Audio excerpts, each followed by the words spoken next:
the outside groups, the NGOs, the international organizations that we contract with, have the ability to go in and actually deliver the food without having their trucks hijacked or blown up or their workers killed.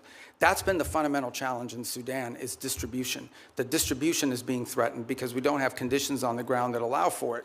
And so to allocate money towards something that we can't distribute is unwise until we have that in place. That's deeply tied to the ability to have a peace deal, which I can tell you has been very frustrating. On the one hand, with Sudan, we had a donor conference in Berlin. I don't want to interrupt you, Mr. Secretary, but I'm out of time, and it doesn't explain why we are providing food for countries that are not insecure. I appreciate the challenges in Sudan. We have those challenges in many places, but because we have dismantled the distribution network when we eliminated USAID, we've exacerbated those challenges in countries around the world, and we are not providing the help based on humanitarian needs, and that's my concern. Thank you, Mr. Chairman. Senator Ricketts. Thank you very much, Mr. Chairman. And Mr. Secretary of State, thank you for being here. Really appreciate it. Good to see you.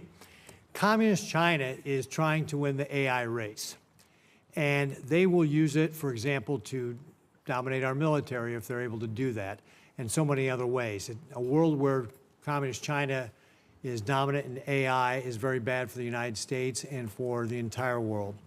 That's why it's critical that us and our allies cannot lose this race.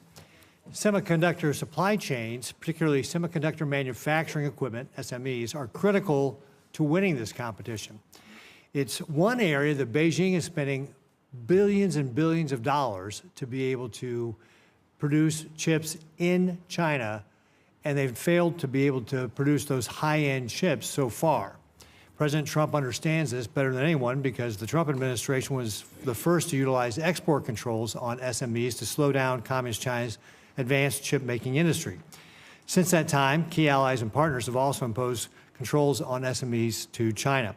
However, their controls have not been as restrictive as U.S. controls, and this has allowed certain foreign countries to backfill the Chinese market with critical dual-use tools. Secretary Rubio, do you agree that export controls on SMEs are critical to maintaining our technological advantage over Communist China? It is. It's actually where it's most critical is in the high end. The areas, that are not legacy, that are broader and that allow for that. I think on the broader point of AI, we share your view. One of the initiatives that I think Jacob Helberg's done a great job with at the State Department is Pax Silica, in which we signed up all these countries around the world. I think we're up to 13 or 14, and including ourselves and others who hope to join as well, in which we can create this global consortium for all of the elements of the AI supply needs. It's not just the innovation, it's obviously access to the minerals and the critical elements necessary in order to produce these chips and all the things that it will take to lead the world in AI. I think it is safe to say the United States right now is a global leader on AI. I think it is also wise to say that that lead is not irreversible. It has to be sustained, and there will be a real challenge in sustaining it. And we're going to have to stay focused on it. The good news is I do think we have a system of global alliances that view it the way we do. And we want to lead on it because it's not just about leading the technology in AI, it's about also leading in the standards that will govern how AI is used. I don't want to monopolize this conversation on this point, but it's one that I think the Senate should think about because I know we're starting to think about it. AI will have very positive impacts on our economy and societies. It will also have some detriments. There will be white-collar jobs in this country that will be impacted. And I think we have to start thinking not simply about the impact that AI will have on those jobs, but the societal pressures that will create, not just in the United States, but in economies all over the world. Much like industrialization and automation did, it will make the worker more efficient and more valuable, but it will eliminate some jobs, and those jobs will have to be replaced with new jobs or new skills. That's not just an economic issue. That is a political issue. That, over time, could destabilize societies all over the world. So we have to start thinking about AI in those terms as well. You mentioned our allies. Shouldn't they have to follow the same sort of standards U.S. companies do when we're limiting the amount of limiting the semi-manufacturing equipment that's going to Communist China? And that's our hope, is that we can create people that we can create a coalition of nations that understand the danger in this. And they're running through the same, some are better than others, but they're running through the same problems that we run into. And that is companies ultimately want to sell to the markets, and China's a large market. But I agree, and that's one of the goals behind Pax Silica, is to create unanimity or consensus behind that thinking. Well, Mr. Secretary, that's why I recently introduced the Match Act with Senators Kim, Risch, and Schumer to level the playing field. This bill would provide the State Department with the leverage in ongoing negotiations with our allies to align those controls. And if an agreement cannot be reached, it would ensure that foreign companies cannot sell the very choke point technologies that we have restricted. So I hope you'll support that as we move forward on it. One other thing I just want to hit before my time runs out here is that I was the co-sponsor of a bill to create the U.S. Foundation for National Security and Counterterrorism. This is a foundation that would be a public-private partnership. It would help counter traffickers and insurgents operating in ungoverned spaces around the developing world, such as Africa. The State Department, however, has not, for over a year and a half now, launched this foundation, and I'd encourage you to work expeditiously to implement it. I think this is something that, as we're talking about, especially the continent of Africa, can be very helpful to making sure that we're not only helping conserve the environment and helping animals, it's bad for terrorists. Thank you, Mr. Chairman. Thank you. And look at that, I kept it in my time. Good job. Can you do as well, Senator Murphy? I'll do my best. Thank you, Mr. Chairman.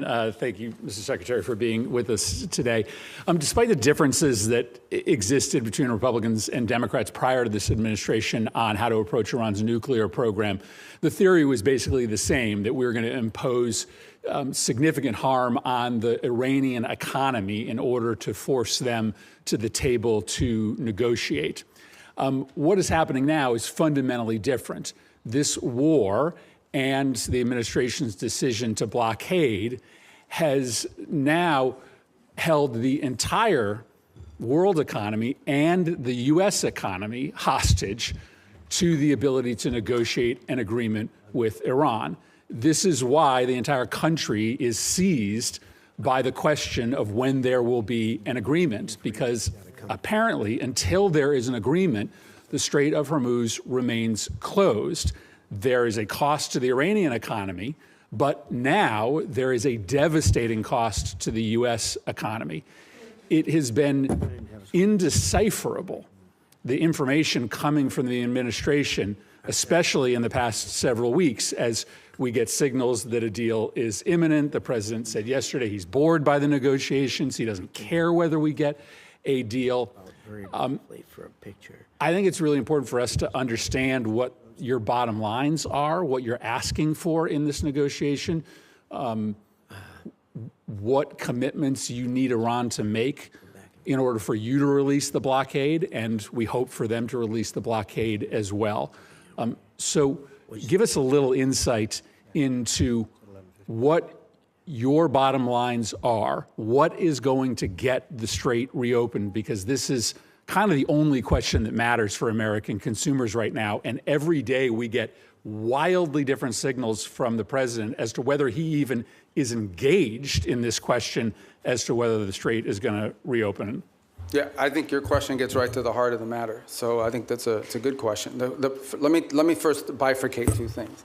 The only reason there's a blockade, the only reason why there's a U.S. blockade is because Iran has closed they're firing on commercial ships, and they've mined large segments of Hormuz, international waters.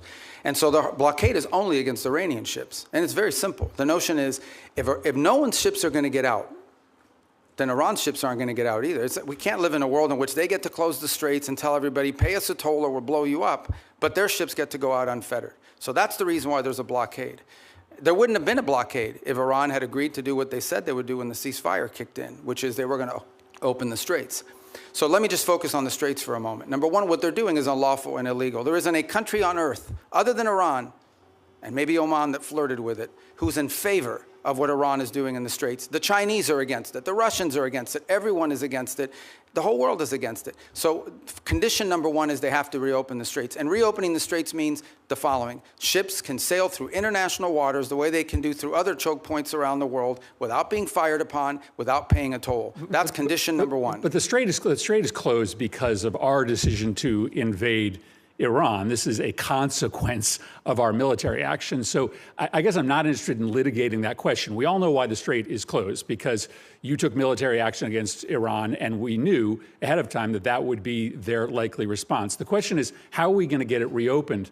Are you going to drive a bargain that is so tough and so hard that the Strait remains closed? So how are we going to get it open? The first thing, that is a predicate to anything else happening. The straits have to be reopened. So the way to think about it is this. If Iran wants to be able to move its oil again through the strait, they will have to reopen the straits. If they refuse to do so, then we have other options available to us, but we would prefer to negotiate the opening of this, which so means tell us about the negotiations. What do you need from them in order to get the strait reopened? We need the strait reopened tomorrow. Well, what needs to happen is very simple. They need to announce that they will no longer fire on commercial ships that are going through or threaten to fire on ships, because in many cases, ships just won't move. They won't go, not because they got fired on, but because of the risk of being fired upon. And so they have to announce very clearly, the straits are now open. We're not charging a toll. We will help remove the mines that they put in there, and they will not fire on ships. But the president says they also need to make commitments on their nuclear program. That's what I'm asking. Oh, I see what you're saying. What commitments do they need to make in order for the strait to be reopened? Well, the second thing they have to agree to as part of this is, so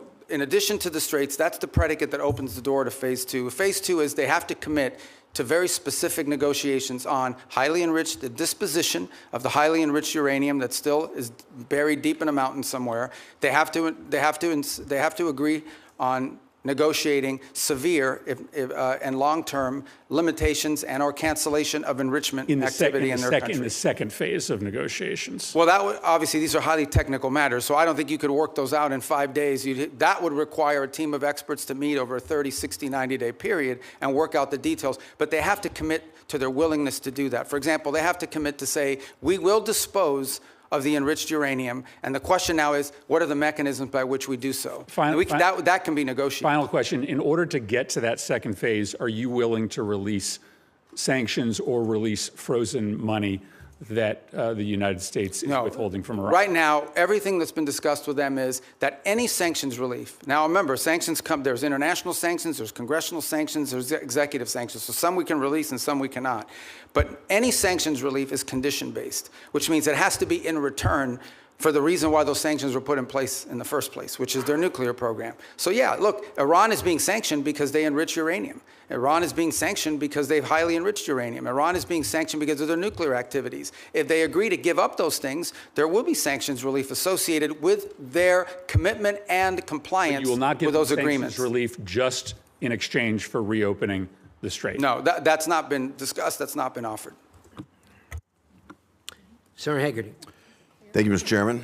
And Secretary Rubio, it's good to see you here. I want to commend you and the administration for actually implementing a foreign policy that advances America's interests. Thank you.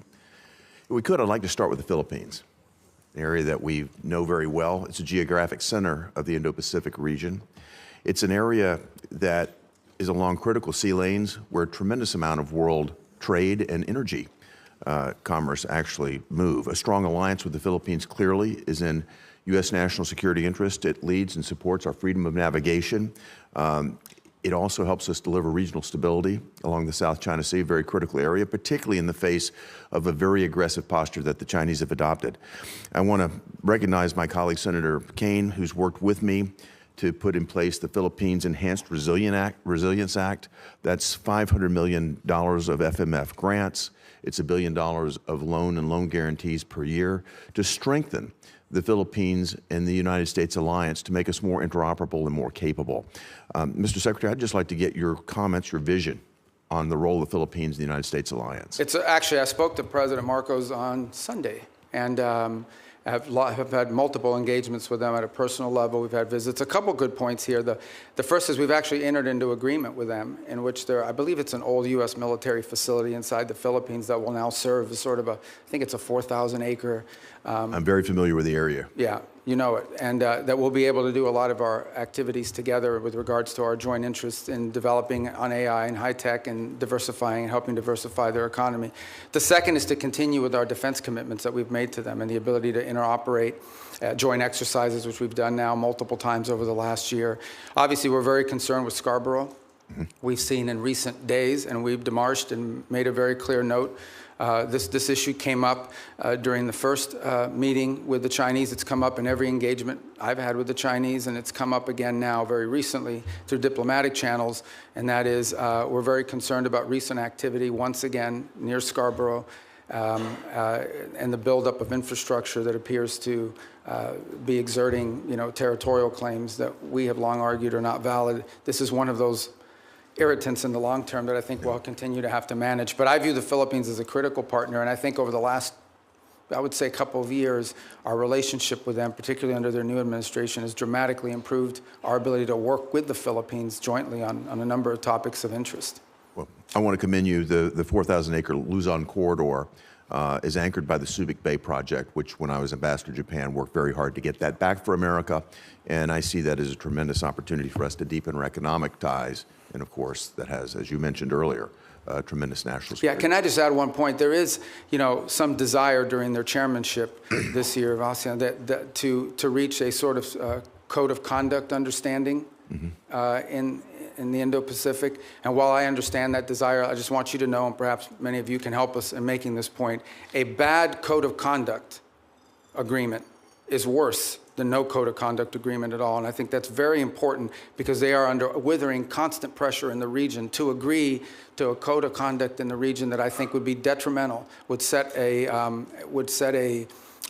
precedent that I think is very dangerous in the law. So we'd love to see one, but it has to be a good one. We don't think that's possible under current conditions, and a bad one is worse than none at all. Your point's very well taken. Look forward to working with your team, Mr. Secretary, to advance that. Can I turn to another issue of concern, and again, it's joint concern. Senator Kaine and I both worked on this, and that is the actions that have been taken by countries that have been perceived as our allies against U.S. business interests and against U.S. investments in their country.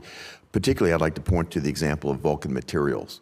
That's a situation where a U.S. company put billions of dollars of investment into the Yucatan Peninsula, both in port facilities and in quarrying operations, only to be confiscated by the Mexican government. Then the Mexican government came back in arrears, by the way, retroactively tried to justify this taking as some sort of environmental move.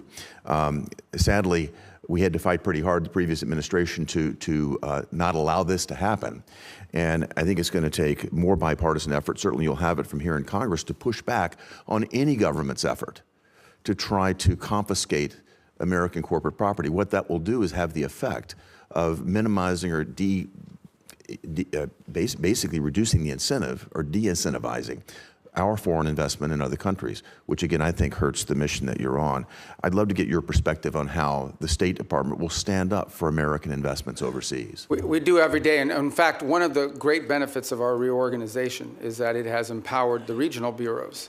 You used to have a set-aside economic bureaus that would do these things separately from the missions in the field, and having been a former ambassador, perhaps you experienced that. We've now empowered the regional bureaus, and through it, by extension, the embassies, to play a leading role in economic diplomacy.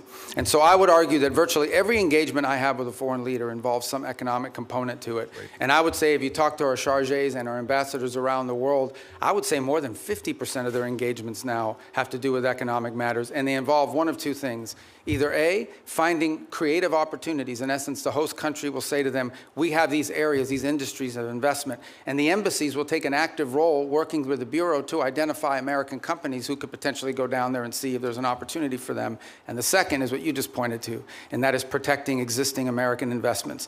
Because the point we make with everyone we interact with is you can't ask for American investment into your countries when you have a history of expropriating, exactly, of takings, and in some cases, it's a local official that's trying to extort an American business and say, hey, I'm the sheriff or I'm the local police officer. If you don't pay us, your workers won't show up to work tomorrow. We have problems like that as well around the world that involve the local level, and it's become a leading part of our diplomacy. And it's happening at the embassy level, which is where I think it really needs to be led. That's where your field generals are, and I applaud the sea change, and you've got support on a bipartisan basis here in the Congress to move this forward. Thank you, Mr. Secretary. Thank you, Senator Hagerty. Senator Kaine. Thank you, Mr. Chair, and thanks to Senator Hagerty for mentioning our work together in Philippines and Mexico. Mr. Secretary, you won't be surprised that I'm going to ask you about the Western Hemisphere. You and I traded the gavel and the ranking on the Western Hemisphere subcommittee when you were on this committee, and that was good, productive work. I want to ask you about Operation Southern Spear. the operation to strike boats in the Pacific and the Caribbean, that dozens of operations have now killed more than 200 people. Have you been involved as Secretary of State or National Security Advisor in discussion about the targeting criteria that are used to decide which boats we should strike? No, but not because I've avoided it, but because those are largely legal decisions, right? So But if you haven't been involved in discussion, as the National Security Advisor, are you aware of what the targeting criteria are?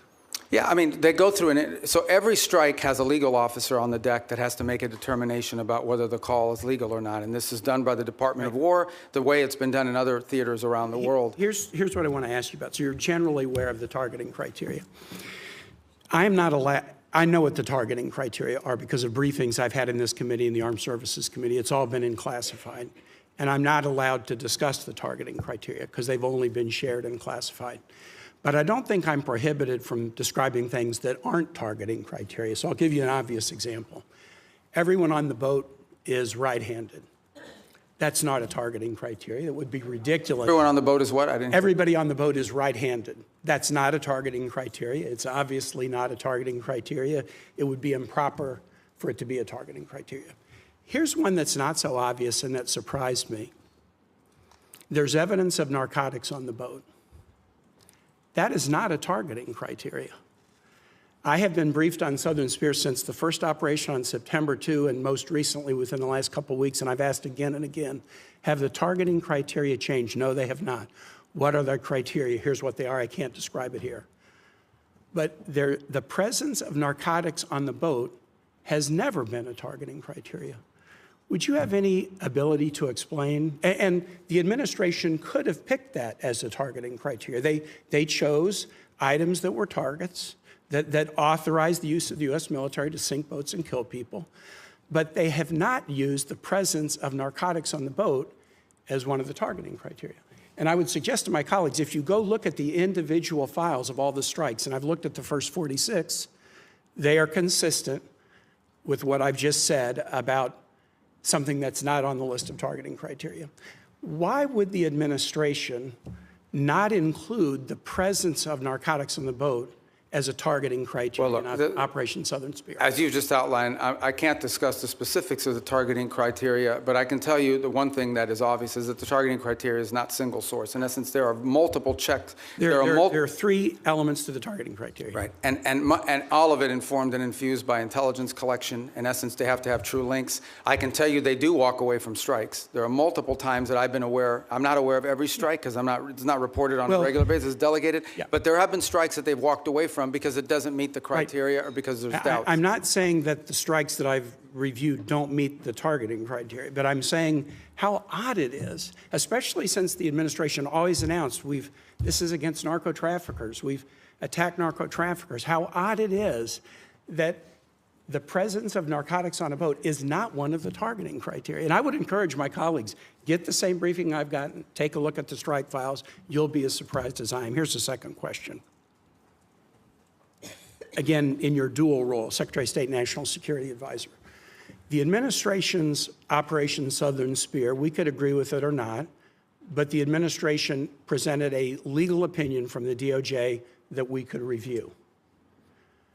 Absolute resolve, the effort against Maduro. The administration presented a legal rationale that we could review. Now, we could review both in classified. They've not been made public. We're 92 days into a war against Iran, and the administration will not let Congress look at the OLC legal opinion justifying the war. Intel committee members, SFRC members, Armed Services Committee members, rank and file members, the administration will not make it available to us. Now, you can imagine, A, we're the Oversight Committee. B, you're here asking for a budget, and in the Armed Services Committee, they're asking for $1.5 trillion, an increase of 40% over last year's budget, but won't let us see the legal opinion. And Mr. Secretary, you know what kind of thinking we do. If you've showed us the legal rationale for 2 wars and you won't show us the legal rationale for the third, is there something in the rationale they don't want us to see? Is there a dissenting opinion that says it's not legal? Are there conditions like you can't strike civilian infrastructure like schools and bridges? Are there factual assertions like the war will be over in 2 days or Iran will never close the Straits of Hormuz? by not sharing the legal opinion with the Article 1 Oversight Branch, you give us the opinion that there's something in there you don't want us to see. Could you use your influence as the President's Chief National Security Advisor, Secretary of State, NSA, to get the administration to share the Iran war legal opinion with Congress? Well, look, first of all, obviously the Department of State does not develop the legal opinion. That's But the you're Office the of national, Legal Counsel. you're the Chief National So I think what you're asking is why haven't the Office of Legal Counsel provided it? They don't work for the National Security I'm Council. actually They don't work asking, for me. will you use your influence as Well, I will President's certainly Chief inquire as to National why. Security Here's what I'll do. Advisor? I can certainly inquire as to why it has not been available. I don't think there's a reason why. I am not aware that. In fact, my understanding is they have provided documentation to the committee and Not the opinion. as part of the war. Not the opinion. Well, that's And- different. And you wouldn't accept that. All right, well, let me You're take sitting that on back and this ask side the of Office of dais. Legal Counsel. But it's certainly, they provided the legal rationale for the strike. You're asking for the actual written opinion the way it was Which in they the other. provided us All in right, I Southern understand. Spirit and Absolute Resolve. I'll Thanks, take Mr. that Chair. back. Thank you. Senator Lee. Thank you, Mr. Chairman. Thanks, Secretary Rubio, for being. You look like rickets. I apologize. This threw me off a second. Well, look, bald is beautiful, and we new caucus. we can't help that. But thanks for all of your efforts. You are a very effective spokesperson for not only President Trump and the administration, but for the United States, and I'm grateful for that. Was wondering at the outset if you could talk to us a little bit about the fractured Iranian regime and how that might be making negotiations more difficult. One of the things I've wondered, for example, are whether the diplomatic Iranian channels are sort of crosswise, at odds with, or working hand in glove with the IRGC, which is itself causing a lot of these ceasefire violations, or is it all sort of coordinated chaos to try to undermine and tip the scales in favor of Iran in the negotiations? Yeah, that's a great question. Let me try to give this answer to you in a way that's not boring or wonky, because it's been a shift. Obviously, the original Supreme Leader, the one that was there, is no longer with us. His son takes over. Nobody hears from him for a month. By all reports, open source reporting, I think you've all seen it. He was severely injured in the same strike, and so forth. Are you confident he's still alive, by the way? Yeah, I think there's indications that, in fact, we've not heard from him publicly. We haven't seen him publicly, and I would imagine, given what's happened to multiple leaders in that system, being very public is probably not something that's recommended for them internally. But that said, I think there are indications out there that he is increasingly engaging at some level, although all of his communications have been in writing and through intermediaries. So the way to think about it is the following. You have the Supreme Leader, and understand that at the end of the day, the Supreme Leader in their system there really is no analogy to it in our system or anybody else's system. It is a theological office. It was the head of the Islamic Republic in the sense of the ultimate decision maker, and every major decision has to be run by them. They are advised by a council. It's not clear if it's 6 people or 8 people, but there is a council made up of both IRGC and other elements of the regime that surround that Supreme Leader. And ultimately, that council has to sign off on anything. And then there are the people you see on TV, like Arachi, who's out there every single day, and Golubov, who's the Speaker of the Majils, who's been playing a pretty prominent role. And they are the ones that they have sent to negotiations and so forth. It is our view of the system, as we understand it, and as it's been expressed to us both by the intermediaries and by Iran directly, that what Arachi and Golubov bring or take from us, they then have to run back to this council and ultimately get guidance from them. And that process oftentimes takes 3 to 5 days to get a response. Now, some of it is logistical. They're operating probably using couriers and things of this nature. Part of it is internal fissures on exactly what they should agree to or not agree to. I think the second point that needs to be driven in this regard is that there is evidence that there are communications issues within the regime as well. So, for example, it's pretty clear that at the outset of hostilities and the conflict, they had delegated decision-making to field commanders. And so oftentimes field commanders had delegated authority to act on let's say, a pre-operational planning that already put in place. And so unlike our system, where perhaps you know that the president or the secretary of war is directly making orders and decisions, or the chairman of the Joint Chiefs, in their system, a lot of decision-making at the tactical level, like which ships to hit and so forth, are being made at the commander level. So that's why from the outset it can look like fire-ready aim. but it's part of the design of the system, perhaps? Well, I think it was a design of the system in the sense of regime survival and the ability to operate in case there was decapitation strikes or people were removed. But let's go back to the essence of the negotiations. What's complicated them is you ultimately are negotiating with people who then have to negotiate within their own system to see what they're allowed to give and what they're allowed to agree to.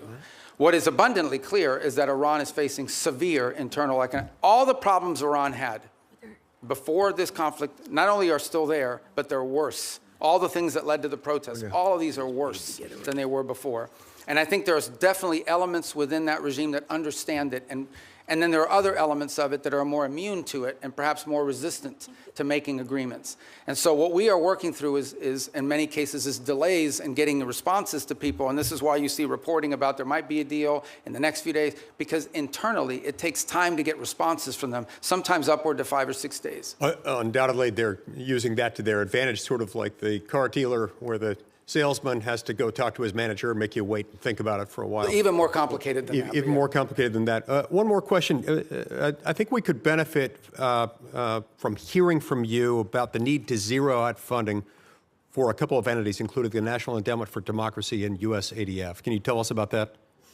Well, look, these programs, I think, have served a purpose in the past, and obviously there's a congressional role to play here, right? I mean, at the end of the day, these programs have had, especially the National Endowment for Democracy, has had support in Congress in the past. And look, I was here for 16 years. I understand that you're going to pass an appropriations bill, and the appropriations bill is going to have things in it that we don't have in ours. That's just the way it is. And we understand it. We'll make it work. But we are concerned, or have been concerned in the past, about organizations that sort of have lost their purpose and what they're advancing. And at the end of the day, look, we have a lot of resources. The United States is the richest country in the world. We have the largest government budget in the world, but we don't have unlimited resources. We still have to be able to strategically spend our money. And the State Department, you know, when I took over, a lot of people are like, oh, that's a mess. State Department's not that big. The majority of our employees are local hires overseas. We have, you know, foreign service officers, career civil servants, but compared to some of these other agencies that are out there, we're not that large, and yet we have a global footprint.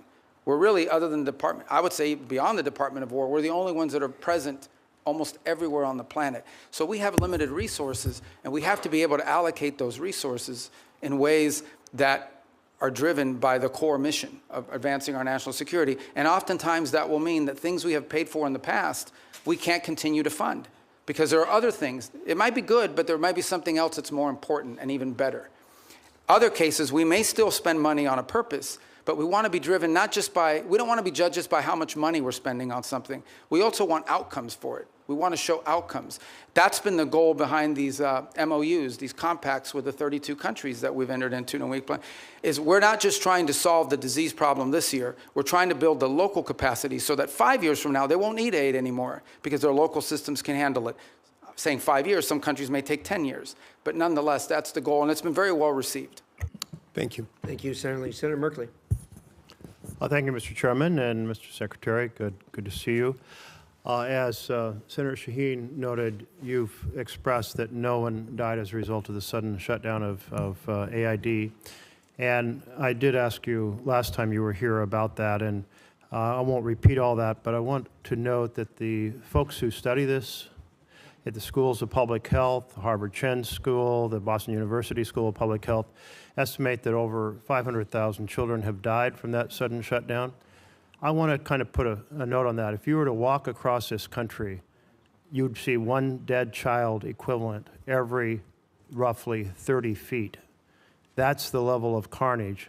I know you disagree with that, but many experts who are in this field, that is their estimate. And I hope you'll ponder that as we strive to rebuild our programs related to malaria, tuberculosis, AIDS, HIV, nutrition, and certainly infectious diseases like Ebola.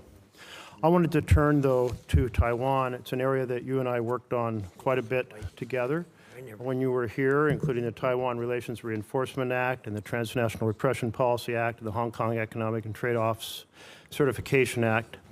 And I'm very concerned about the President's comments on his recent trip. He noted that arms sales to Taiwan are a, quote, very good negotiating chip And when he was asked about how much he talked about arms sales with China, he said, "We discussed arms sales, quote, in great detail. The 6 assurances included that arms sales to Taiwan would never be a negotiating chip. My concern is that the president now has kind of accentuated the arms sales by not approving, not putting the stamp of approval and completing the arms sale that Congress has already funded, and that this sets a stage for China to very much proceed to pursue more aggressively their effort to incorporate Taiwan into the broader framework of China, including extinguishing Taiwan's democracy." So I'd just like to hear your thoughts. Hopefully there's a path here that will re-accentuate our support for Taiwan's democracy. Thank you. That's an important question. So let me first say on Taiwan, and I think I made this point myself, either on the trip in China or thereafter when we returned. There's been no change to U.S. policy towards Taiwan. I think there's, obviously the Chinese side would like to see a change in the verbiage, but no change has been made in that regard. The second point I would make is, I believe in December, I know in December of this year, we did approve an arms sales, I think $11 billion. I think it's the single largest arms sale ever. It was a huge sale to Taiwan. This was just last December. I think it's more than the totality of the 4 years under the Biden administration. And I would recall that there were a 6-year period of time under the Obama administration where there were no sales to Taiwan. There is a second pending sale, which I think is the one you're referring to. It's the $14 billion one, and that remains under review. And but we just did one in December. So I don't think it's, and I'm not saying you're saying this, but I don't think it's fair to say that the U.S. is not providing it. We just had a massive arms sales, and it was so big and so noticeable that the Chinese became very aggressive about it in some of the incursions they undertook as a result of it. And as I said, it was more in one sale than we did in the entirety of the Biden administration, if I'm correct, and I think I am on that point. So, but the most important thing to understand is we want to see the status quo preserved as is at this moment. That's our policy. That's what we've said. That's what we continue to say. It's a very, as you know, a very delicate relationship to balance. But our policy on Taiwan has not changed, and it did not change on this trip. Another issue that you and I worked on was the Uyghur Forced Labor Prevention Act. And it's really been the most effective strategy for saying that products produced by slave labor will not be admitted into the United States. And we've turned down a lot of products from China, but then they're transshipped, often just into Canada. It would be a far more effective policy if Mexico, Canada, and Europe were to join us. Is that an objective you can pursue in your role? It is, and as you said, it's an enforcement challenge. I think the initial enforcement was easier because it was more straightforward. I think the transshipment issue makes it harder because it requires more paperwork, more due diligence, and frankly, in many cases, some of it is obscured. But I want to make this point. There's clearly a humanitarian aspect to it. There's clearly a humane aspect to forced labor, which is horrifying. Separate but related, there's an economic aspect to it. It is also, unfair competition for our companies to have to compete against someone who has free labor, basically compelled and forced labor. So we've made the argument on two fronts. Not just is this immoral, but it is and horrific, but it's also an enormous economic disadvantage, not just for us, but for companies all over the world. As you can imagine, depending on the country, some are more willing to lean in on these issues than others. I think just yesterday, last week, the foreign minister of China was visiting Canada, and where they sort of announced, or at least put out the prospect of how Canada can export more to China next year. That was the carrot. What we don't know in those, and I'm not blaming Canada, I'm just saying in general, they do this all over the world. There's a stick associated with it.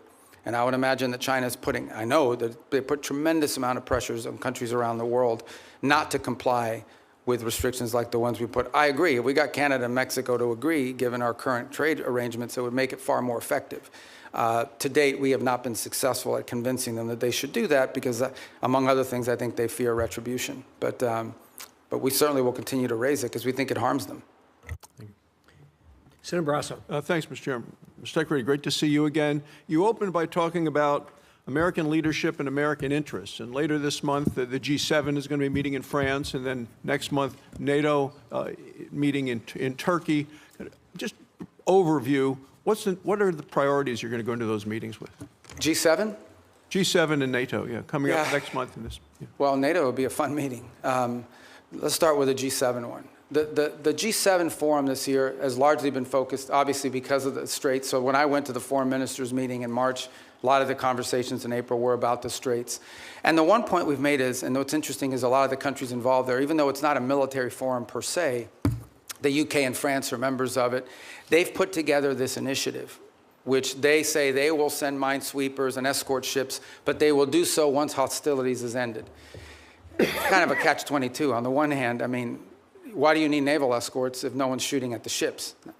That said, I don't diminish the utility of it, because I would imagine the first few ships to go through are going to like to be escorted. So I think that's going to be a key feature of that conversation. I think there's a shared interest in all these countries on rare earth minerals and supply chains generally. I think there is a growing global consensus. And we had a great, maybe a few of you had attended part of it, we had a great ministerial here earlier this year on rare earths and supply chains that brought in dozens of countries, and all the G7 countries were represented at it.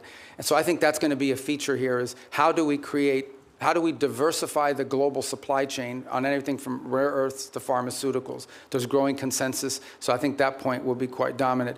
And then given the makeup of who's in the G7, the Russia-Ukraine conflict will always come up, because obviously it directly impacts at least 3 or 4 of those members who are on the continent. So we will also, and I don't recall exactly who the French have invited, but in addition to the G7, they'll always invite 2 or 3 other countries to attend. I believe Ukraine has been invited, if I'm not mistaken. There's usually a couple other countries that they'll invite that are not members of G7. But I think those issues will dominate depending on where we are with the Straits, and then clearly the critical minerals and supply chains has been a key focus of G7 actions. The last point is, I think there's been an interest and I think Canada deserves credit for this. The Canadians have really taken a lead, and we've been very supportive of this, in highlighting places like Haiti. And as a result of these G7 meetings, we've actually had a number of countries in the G7, including Japan, step up and contribute to the effort there. And the reason I mentioned NATO, there's an article in The Hill, and Mr. Chairman, I ask unanimous consent that we put this in the record. It says Sweden is now America's most valuable tech ally. You're talking about working together with other countries. It goes on to say, this is just last week, Sweden joined NATO. They've now signed the bilateral defense cooperation agreement. They said in March, Sweden became the first European Union member state to sign the Pax Silica Declaration, Washington's flagship initiative to secure global AI and semiconductor supply chains, and now the technology prosperity deal. I want to know how you've accomplished so much, and is this a model for U.S. relationships going forward with NATO? Yeah, the interesting thing about Sweden is because they, and Finland to the equal extent, is because they were not members of NATO for many, many years, they had a self-sufficiency in their defenses. And so now that they've joined, they've actually added to the equation. I'm not here to beat up on any specific country, but generally speaking, the countries you added to NATO were countries that needed from NATO. Sweden and Finland have actually contributed because they brought their own defense industry, their own advanced technologies. So they've been a great partner. They've been an extraordinary partner. We were just there because we had the NATO foreign ministers meeting in Sweden, and it was phenomenal. And I think that Sweden is a great ally and a country that we're continuing to find a lot of synergy and cooperation with, especially on the field of technology, but also on defense. I mean, they have their own defense industrial base, which is an impressive defense industrial base. I wish every country in NATO had what they have, but I understand why Sweden has it. In a number of travels that a number of members have done in bipartisan ways, we found out as we go around Europe that most countries will say they've been too dependent on the United States for military, too dependent on Russia for energy, and too dependent on China for materials. This administration has really made these nations step up to do what they need to do in terms of putting the money forward in defense. So I want to know what the next concrete steps we can do in terms of making some of the pledges of moving from 2% to 5%, making sure that they deploy the military capabilities. Yeah, well, I mean, look, some countries are on track to do that, others are not. Let me just speak about it in general terms. There's a real challenge. On the one hand, they've made these pledges that they're going to increase their defense spending and their defense capability. It actually has to be on defense. That's the first thing. You can't say that pensions for former soldiers and sailors is part of your 5% or your 3.5. I mean, that can't happen. But the bigger challenge that much of Europe faces, many countries in NATO faces, their economies are not growing, and in order to spend more money on defense, they're going to either have to raise taxes or cut social programs. And part of the reality of NATO, whether we like to hear it or not, is that many of the countries in Europe were able to build these very robust social safety nets because they didn't have to spend it on defense, because NATO and the United States was providing it for it. So they're going to have to deal with that reality. The second point is, and this is not an anti-NATO statement, but it is the reality. The United States has global obligations. At the same time as I'm in NATO, I have to speak to the Indo-Pacific countries who are also worried about what's our force posture they're going to be. We obviously are involved in the Middle East. We have counterterrorism issues with regards to Africa. We have growing mill-to-mill cooperation in our own Western Hemisphere, especially taking on these transnational terrorist organizations and the like. So we don't have like unlimited military resources, even though we have a very large budget. They're not unlimited. And so we have to be able to allocate our resources and our personnel in ways that make sense, and it has to come at the expense of something. And so I think that's the reality that we have shared with our NATO partners from the very beginning of this administration, and have been consulting every step along the way. But these countries will have to step up. They, at a minimum, have to be able to conventionally defend their own sovereign national territory for the most part. Thank you, Mr. Chairman. Senator Van Hollen, you're next.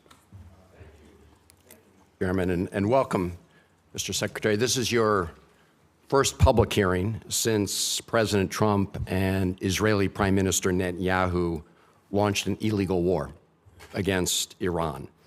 Netanyahu said he's been waiting 40 years to do this. Turns out he finally found a president who was both stupid and reckless enough to join him. The war has killed 14 American service members, wounded hundreds more, and killed thousands of civilians. It's driving up the price of gas, food, and much more. Trump obviously doesn't care. He called high gas prices peanuts and said, "I don't think about Americans' financial situation." That's from the President of the United States. And all for what? The President told us 91 days ago that we had, quote, won the war in Iran. Last year, he told the country, Iran's key enrichment facilities have been completely and totally obliterated. Was that false? Let's face it, Mr. Secretary, the Trump foreign policy has become a dumpster fire. This is the same president who's more interested in flattering Vladimir Putin than in protecting Ukrainian sovereignty. The president who lifted restrictions on the transfer of sophisticated U.S. chips to China, but came back from his trip there with nothing but ballroom envy. He tweeted about that the other day. This is the president who brought on Elon Musk to take a chainsaw to AID, which has enabled the current Ebola outbreak in the DRC. We've also witnessed corrupt crypto deals with the UAE royal family that have enriched the Trump family at the expense of our national security. We've seen an administration engage in extrajudicial killings in the Caribbean, hijack Venezuelan oil, threaten to invade Greenland, and weaken the NATO alliance. Here at home, a Reagan-appointed judge said that you and former Secretary Noem abused your powers when you locked up and still seek to deport students for protesting the destruction of Gaza. The Reagan-appointed judge said you did that, quote, primarily on account of their First Amendment-protected political speech. Speaking of Gaza, the so-called Board of Peace seems to have run aground. Meanwhile, while Senator Rubio once proclaimed that the U.S. must, quote, work to ensure that refugees who flee war, torture, and persecution are provided safe environments to live and thrive in.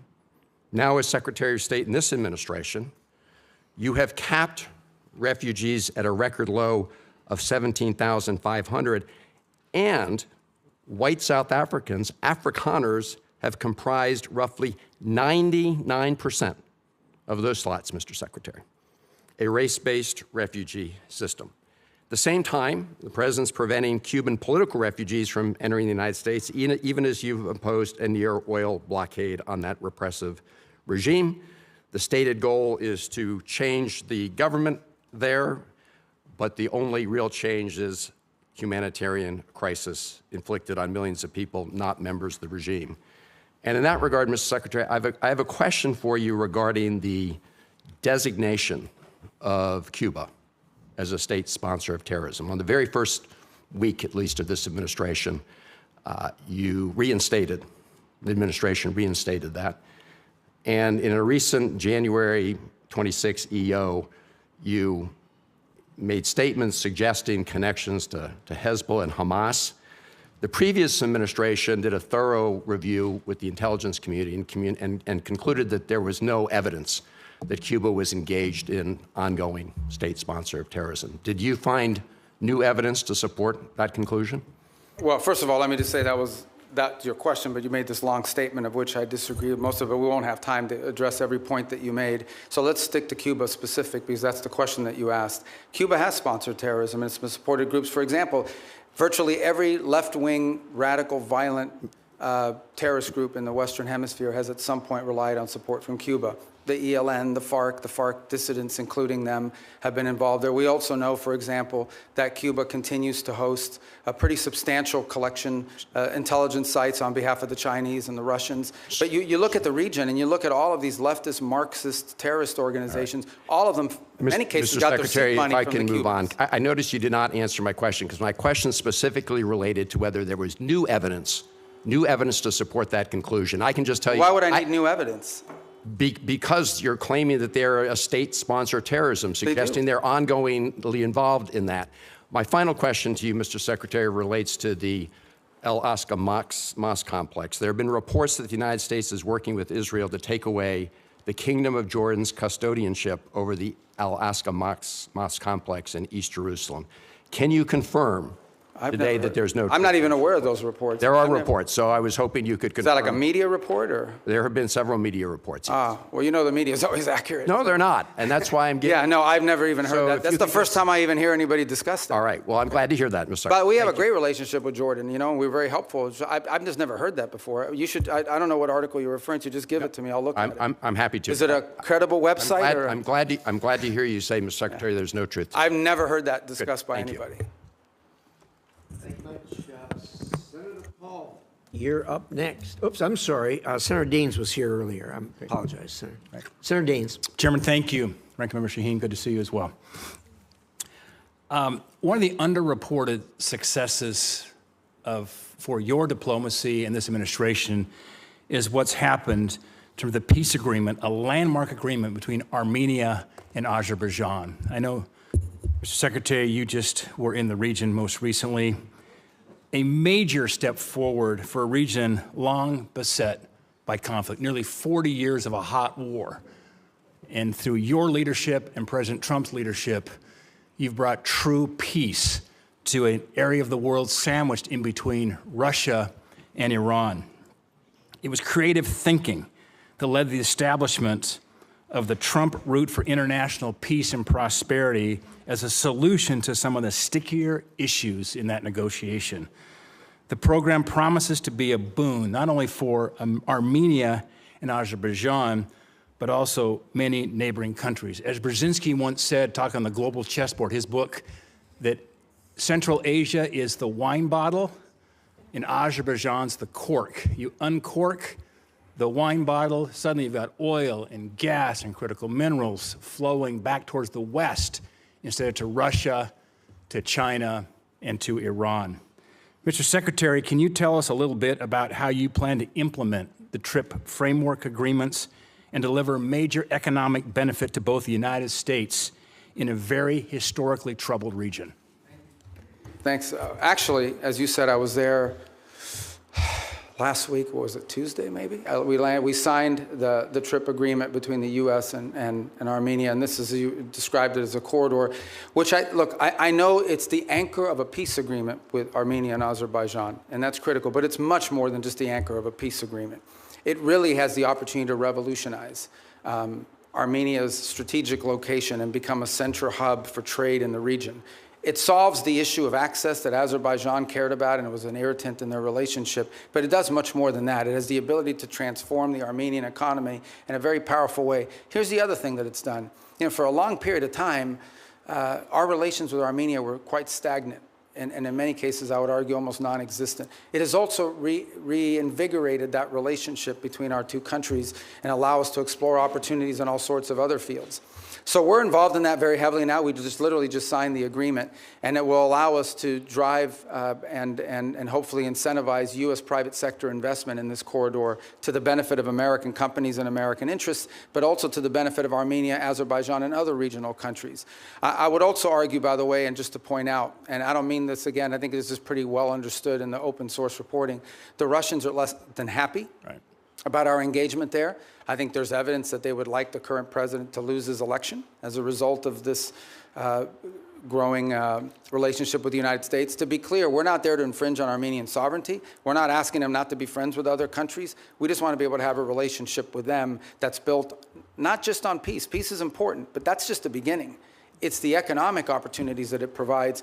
There are American companies and American workers that will benefit from it, but the Armenian people will be the ultimate beneficiaries of this corridor opening. Just remarkable. And we were there together, in fact, last August at the White House when President Aliyev of Azerbaijan, Prime Minister Pashinyan of Armenia came to sign that agreement with President Trump's leadership. To think a Shiite Muslim country, Azerbaijan, and Armenia, one of the oldest Christian countries in the world, came together to sign a peace agreement was truly a breakthrough. And so it's an underreported story, in my opinion, Mr. Secretary. I think we need to get the story out. This is a critical geopolitical problem that has been definitely remedied by the leadership of this administration. Yeah, I mean, the key, Senator Daines, is going to be execution. Like, you can sign an agreement, you can have the things in place. We now have to make sure we are focused on driving it and ensuring that to the extent American companies can contribute to the infrastructure, to the railway, to the highway, to everything that needs to happen in order for that corridor to open, and then the spin-off effect of it as well. We don't need to dominate it. We're not asking for an American monopoly economic, but we do want our companies to get a fair shake in there. And by the way, partnering with Armenian companies in many cases, so it becomes mutually beneficial. Secretary Rubio, before my time runs out, I want to bring up one very important final point. As you well know, I've been spending a lot of time over the past few years working with our friends in Central Asia, across the Caspian there, with the 5 Central Asian countries. Things are progressing well thanks to your engagement and encouragement and President Trump's. And we're seeing a lot of fruit from last year's C5+1 summit that was right here in Washington. That being said, there is still a major hurdle to strengthen our ties. One of the key irritants to our friends in Azerbaijan and in Central Asia is the infamous Jackson-Vanik trade restrictions. These are Soviet-era relic restrictions. In fact, Senator Murphy and I are the co-leads on the repeal. It's long past due that we get this changed. Mr. Secretary, is removing these restrictions a priority for you and your department? And removing them have a significant impact on our relations with Central Asia? Yeah, it's a detriment. We'd like to see it removed. And I think you should talk to the chairman and the ranking member about putting it on the agenda with you guys. They're right there. You can tell them. But It's finance. Oh, it's finance. Finance You don't have committee. jurisdiction over that? It is. That's my job. And Mr. Secretary, Finance. Well, that's good. That's what I do too. It's not my job. It's and our encouragement from our friends over in the House will be helpful. We'll work with you on that, Mr. Secretary. You should get it passed. I mean, look, it would be very helpful. Yeah, it would be. Thank you. Absolutely. First of all, let me say that I absolutely concur with the Secretary and Senator Daines with you. And I've talked to the President about this, as you know. And I have actually talked to the Chairman of the Finance Committee, who I know relatively well. We actually have a plan for going forward. You and I are going to meet on that here pretty quickly. I'm glad I have friends in high places, Mr. Chairman. Thank you. But no, you're absolutely right on that. And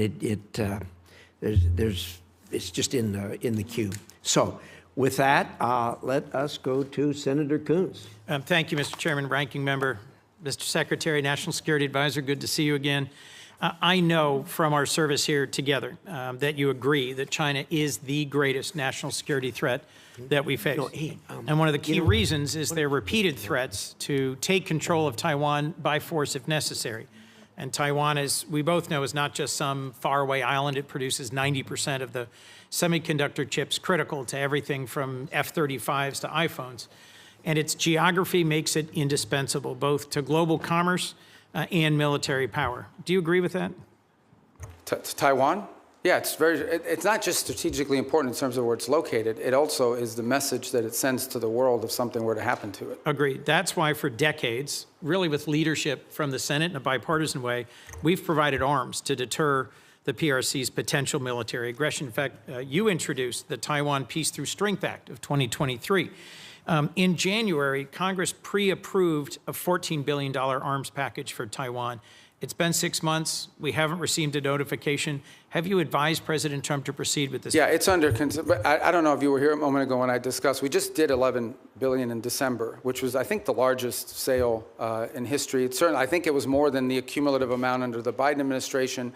And I recall during 6 years of the Obama administration, there was zero gone to Taiwan. So some way you would argue that we're trying to make up ground. So why hold off on it now? Well, so the other 14 is being reviewed. It's under review. It hasn't been, I think it's been noticed, but it hasn't been reviewed. I mean, it hasn't been approved yet. So it's here's under my review under the concern. White House. Mr. Secretary, my concern is that President Trump has said publicly that arms sales to Taipei are a great negotiating chip with China.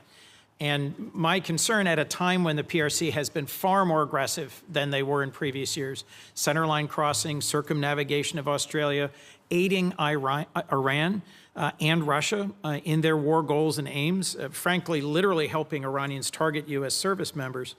I respect the importance of our having an open negotiation and relationship with the PRC, but in the meetings you were in Beijing, did the president offer to condition arms sales to Taiwan in order to placate Xi Jinping? Well, look, I'm not going to discuss what was the president's words in a meeting, and suffice it to say that, you know, that specific question you just asked, that's not the context in which the president has raised this in the past.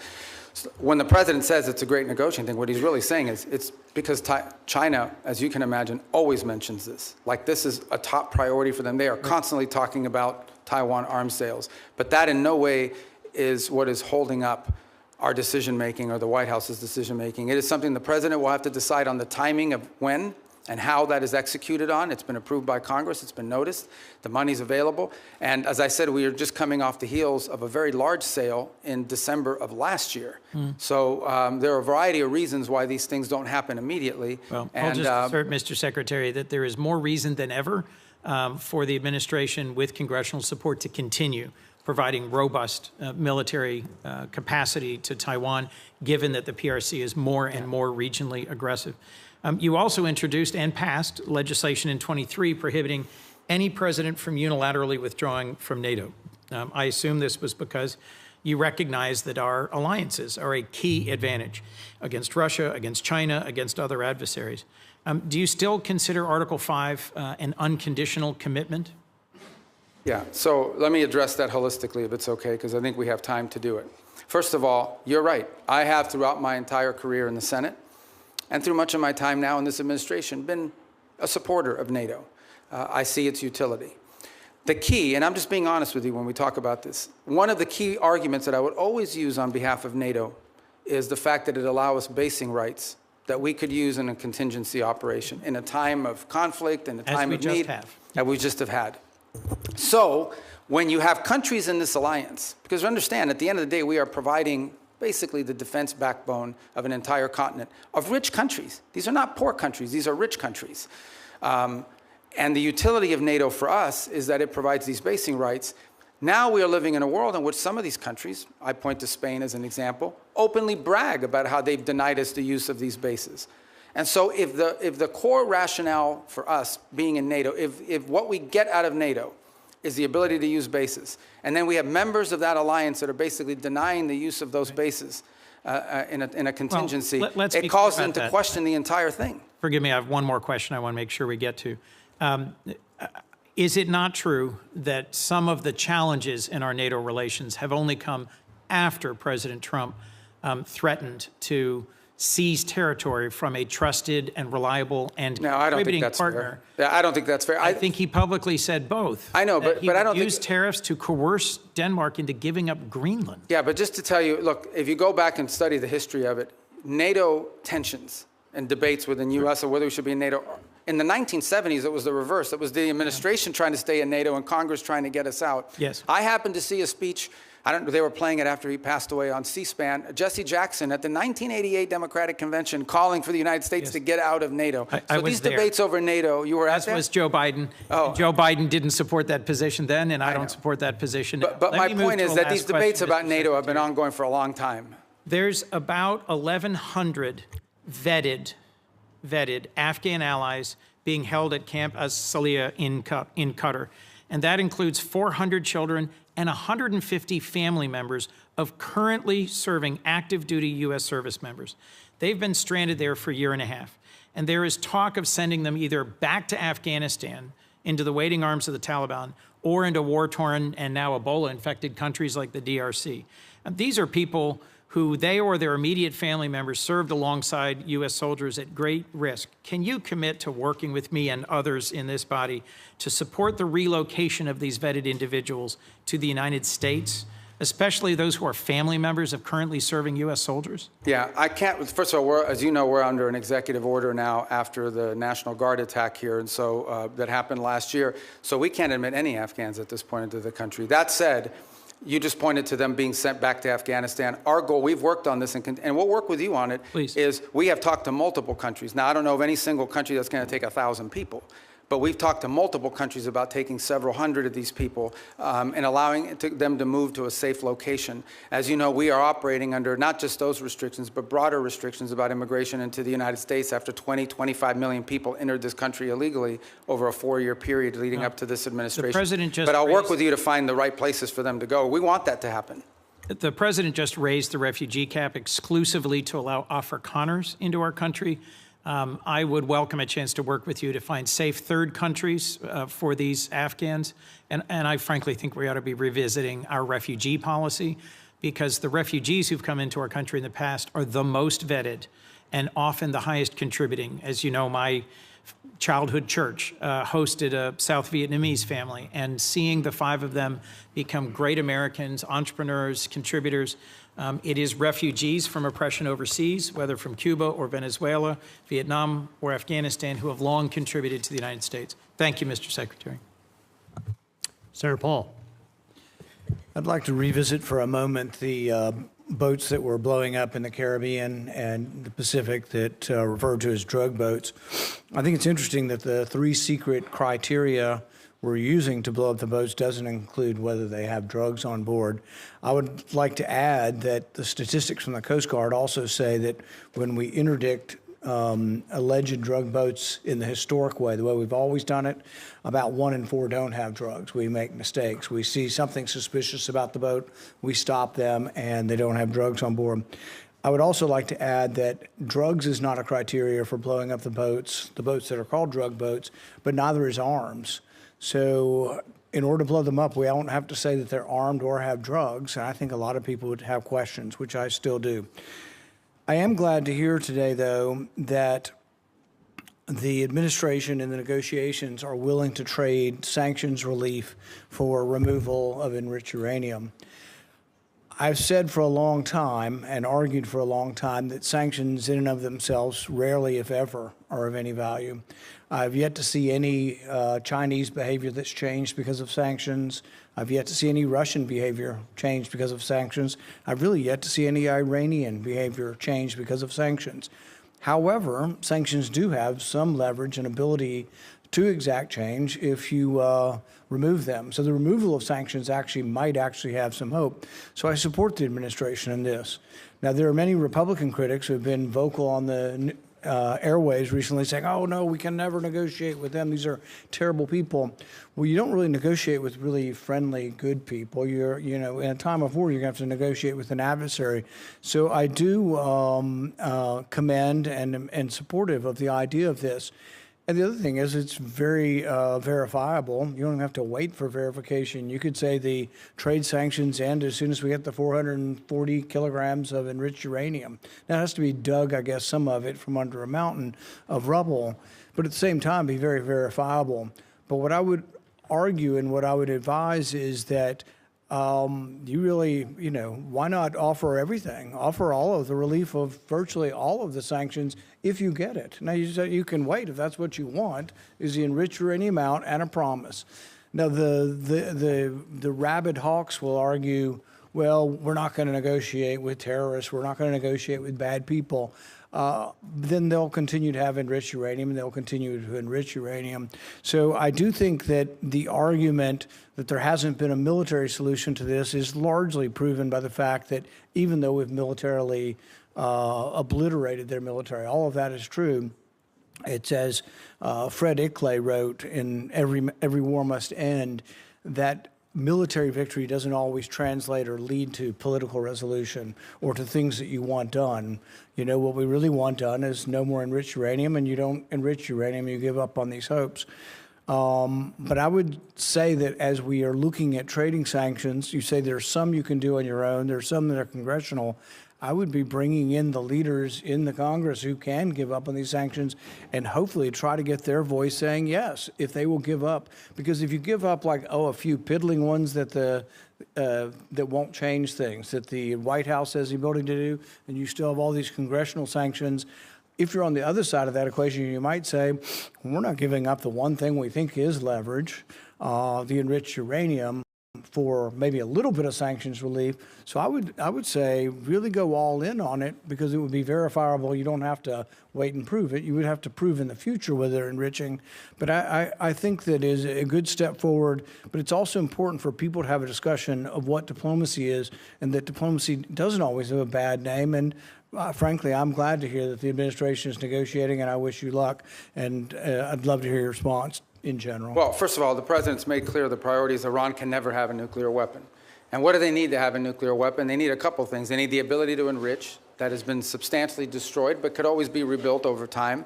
And the second is the ability, and highly enriched uranium, it's 60%, that could quickly be enriched to 90% weapons grade. The second point you make is about sanctions. So that's the goal here. And the sanctions, first of all, there's a combination of sanctions. There's sanctions that block direct sort of activities that generate revenue. And that's problematic beyond the nuclear program, because they also use this revenue to fund sponsors, to sponsor terrorism like Hezbollah and others around the region. And then there's the frozen assets, which are related to sanctions, but these are Iranian assets that have been frozen that they don't have access to. So what I would argue, and again, I don't want to get ahead of myself because we're not engaged in this conversation with them yet, but if you get into a situation in which the reason why there are sanctions are because of the nuclear program, and so if they comply with what we're demanding on the nuclear side of it, zero enrichment, get rid of the enriched uranium, they're complying with these things, then I think that's the place where the frozen assets could be discussed. The more they give, the more they would get. I think ultimately we will still face other challenges related to Iran separate from the nuclear program, like what they use their money on, which is to sponsor Hezbollah and to sponsor Hamas and to sponsor terrorism around the world. But on the nuclear question, which was the president's been focused on now, no nuclear weapon program, the sanctions that are directly related to the nuclear program, the more they give, theoretically, the more they should be willing to get. What they're not going to get it as a down payment. They're not going to get it as a signing bonus. And I would also point out that negotiations on nuclear matters are highly complex, highly technical. And so it will take some time to work through that, as is sanctions, by the way, highly technical, and in many cases multifaceted. There are UN sanctions, there are US sanctions, there are US congressional sanctions. So there's a lot to unravel there. Is benefit from the idea of trading sanctions relief for activity. And if you don't ever trade them, if you just have them on the book, then I think they're of little value in changing behavior. Thank you. Senator Booker. Thank you very much. Mr. Secretary, you and I talked a lot about Africa, and I raised concerns about a lot of the cuts. We're seeing globally an increase in tuberculosis, an increase in malaria cases. We see a continued ongoing on the continent HIV crisis. And the United States has pulled back from a lot of its investments in those areas. Now with the crisis with Ebola, we see that the challenges that have been brought about as a result of our surveillance, early detection, and the like. So I'm just very concerned about what the administration's strategy is, because we're clearly seeing here that what goes on the continent of Africa directly affects our public health as well. Well, first of all, I don't agree with that assessment. I mean, first of all, it's not about cutting back. As if the response here is not just how much money you spend, it's what results you're going to get. Now, let's talk about Ebola for a second. Ebola, the outbreak in Ebola was in a war-torn, isolated rural area in the DRC. That's where that began. Since that time, our response has been very quick, very rapid. Well, so you're saying you did not cut early detection, Pierce. I'm not talking I'm saying that whatever you're pointing to as the cut is not the reason why there was an Ebola outbreak. I'm not connecting the two. I'm simply saying. Well, you are connecting them. You said that our cuts. Senator Rubio, I'm not trying to get in an argument with you. I would really like to actually have my questions answered. So very quickly, we cut early detection when it comes to infectious diseases on the continent. Factually, this is not an opinion. We made those cuts. We cut early warning systems on the continent. It had nothing to do with the Ebola outbreak. So I don't need to tell you, Secretary Rubio, that we're living in a place where an infectious disease crisis anywhere is a threat to public health everywhere. The United States has made major reductions in these areas that have put us more at risk. If you're talking about this clearly Ebola crisis, there's other things and other cuts we've made, and you see it factually. Even our own State Department personnel that I've talked to are saying we're less prepared for a global outbreak than we were before. And my worry is, specifically in a budget hearing, is this budget makes even deeper cuts into the kind of things that could prevent the next outbreak, or, as we've seen unfortunately with COVID, have us more prepared. Yeah, I don't agree with that assessment. I don't know who told you that at the State Department. So let's move on. My time is limited. I know, but that's an important question. I don't want to eat up your time, but no, I need to answer that because I just don't agree with that. Mr. Secretary, you can't even agree on the facts. Because that's not accurate. I mean, again, you look at what we've entered into with these It's not accurate that we cut early detection. Because those have all been repurposed in different arrangements that we now have with these countries. As an example, I would like, for the record, because we're not going to cover it in my short time, if you're telling me we are as prepared or more prepared before the Trump administration came in, I'd like to see the facts. I think when these reforms are finalized, which we're on the verge of doing, we're actually going to be better prepared. We are responding today faster, not just to humanitarian crisis, but to outbreaks than we were before. We are responding in some cases within 72 hours, are able to move funds to task, which you weren't able to do in the old system. And we're also building the capacity of these nation states through these compacts. May I please reclaim my time to shift gears? The Strait of Hormuz, I was listening to their conversations you had with some of my colleagues.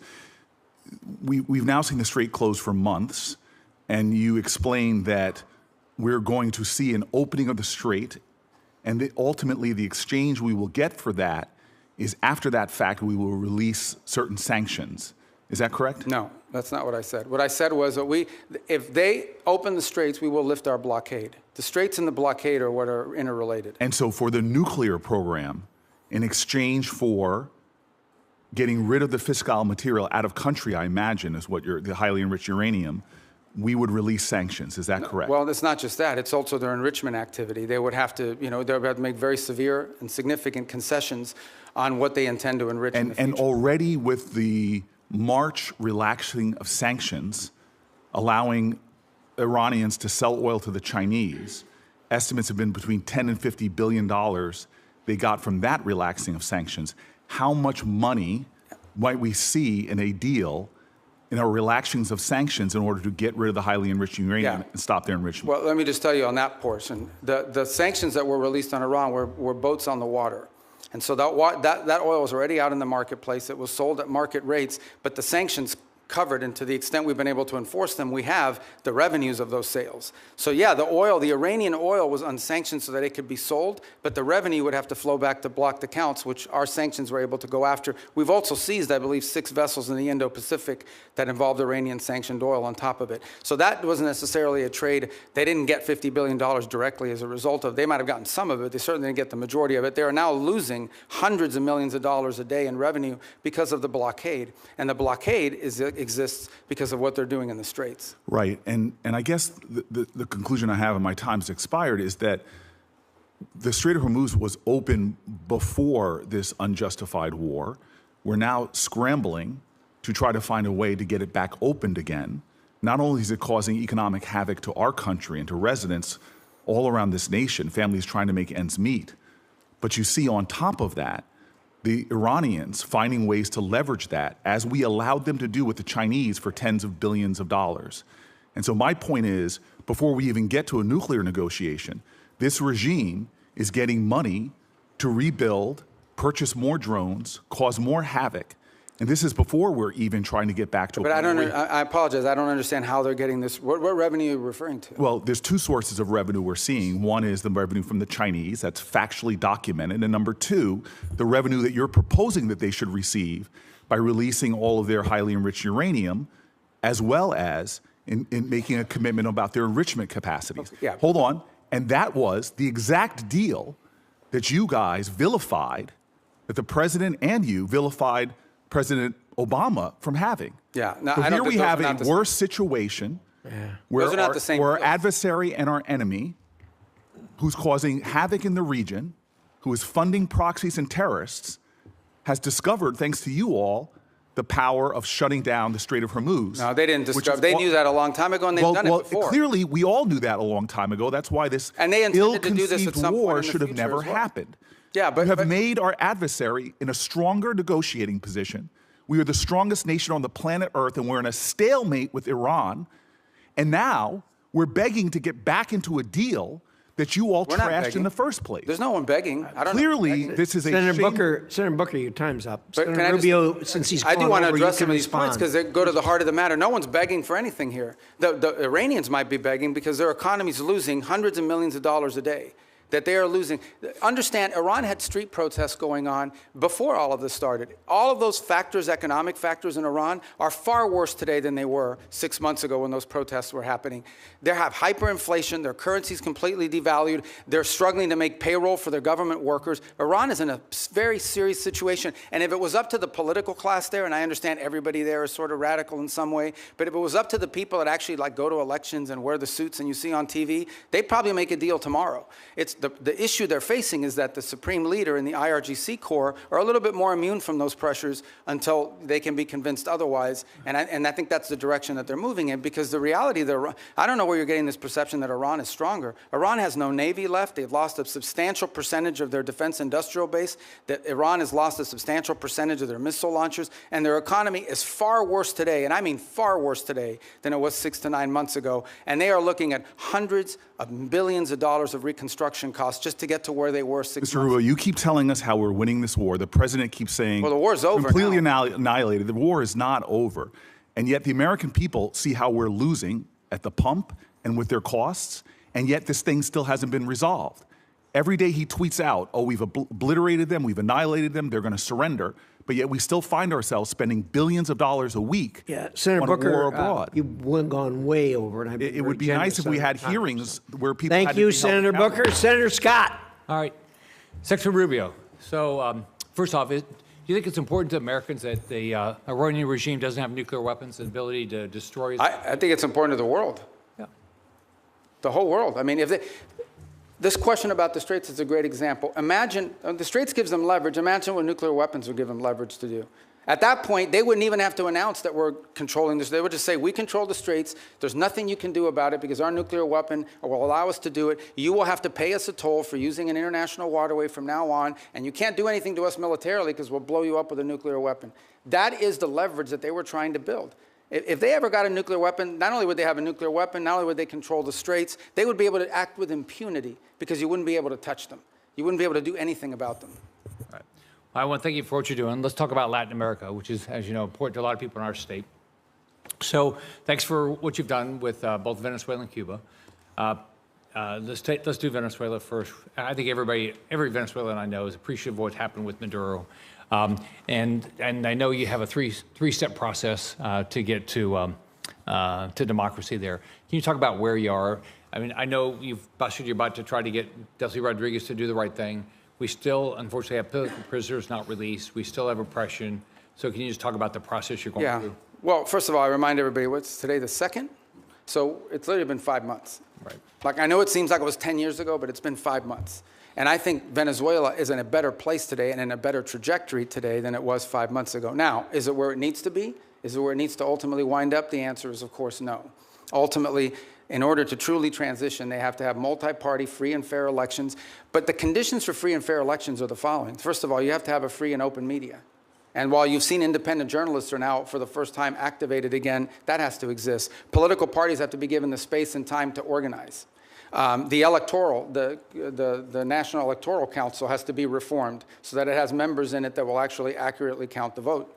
You have to have certain conditions in place. I'm not telling you that's 5 years from now, but it's been 5 months, so I want to be relative to that. Here's what I can tell you. For the first time, certainly, since whenever, in the pre-Chavez era, maybe ever, and certainly since the post-Chavez era, the oil wealth of the country is not being stolen.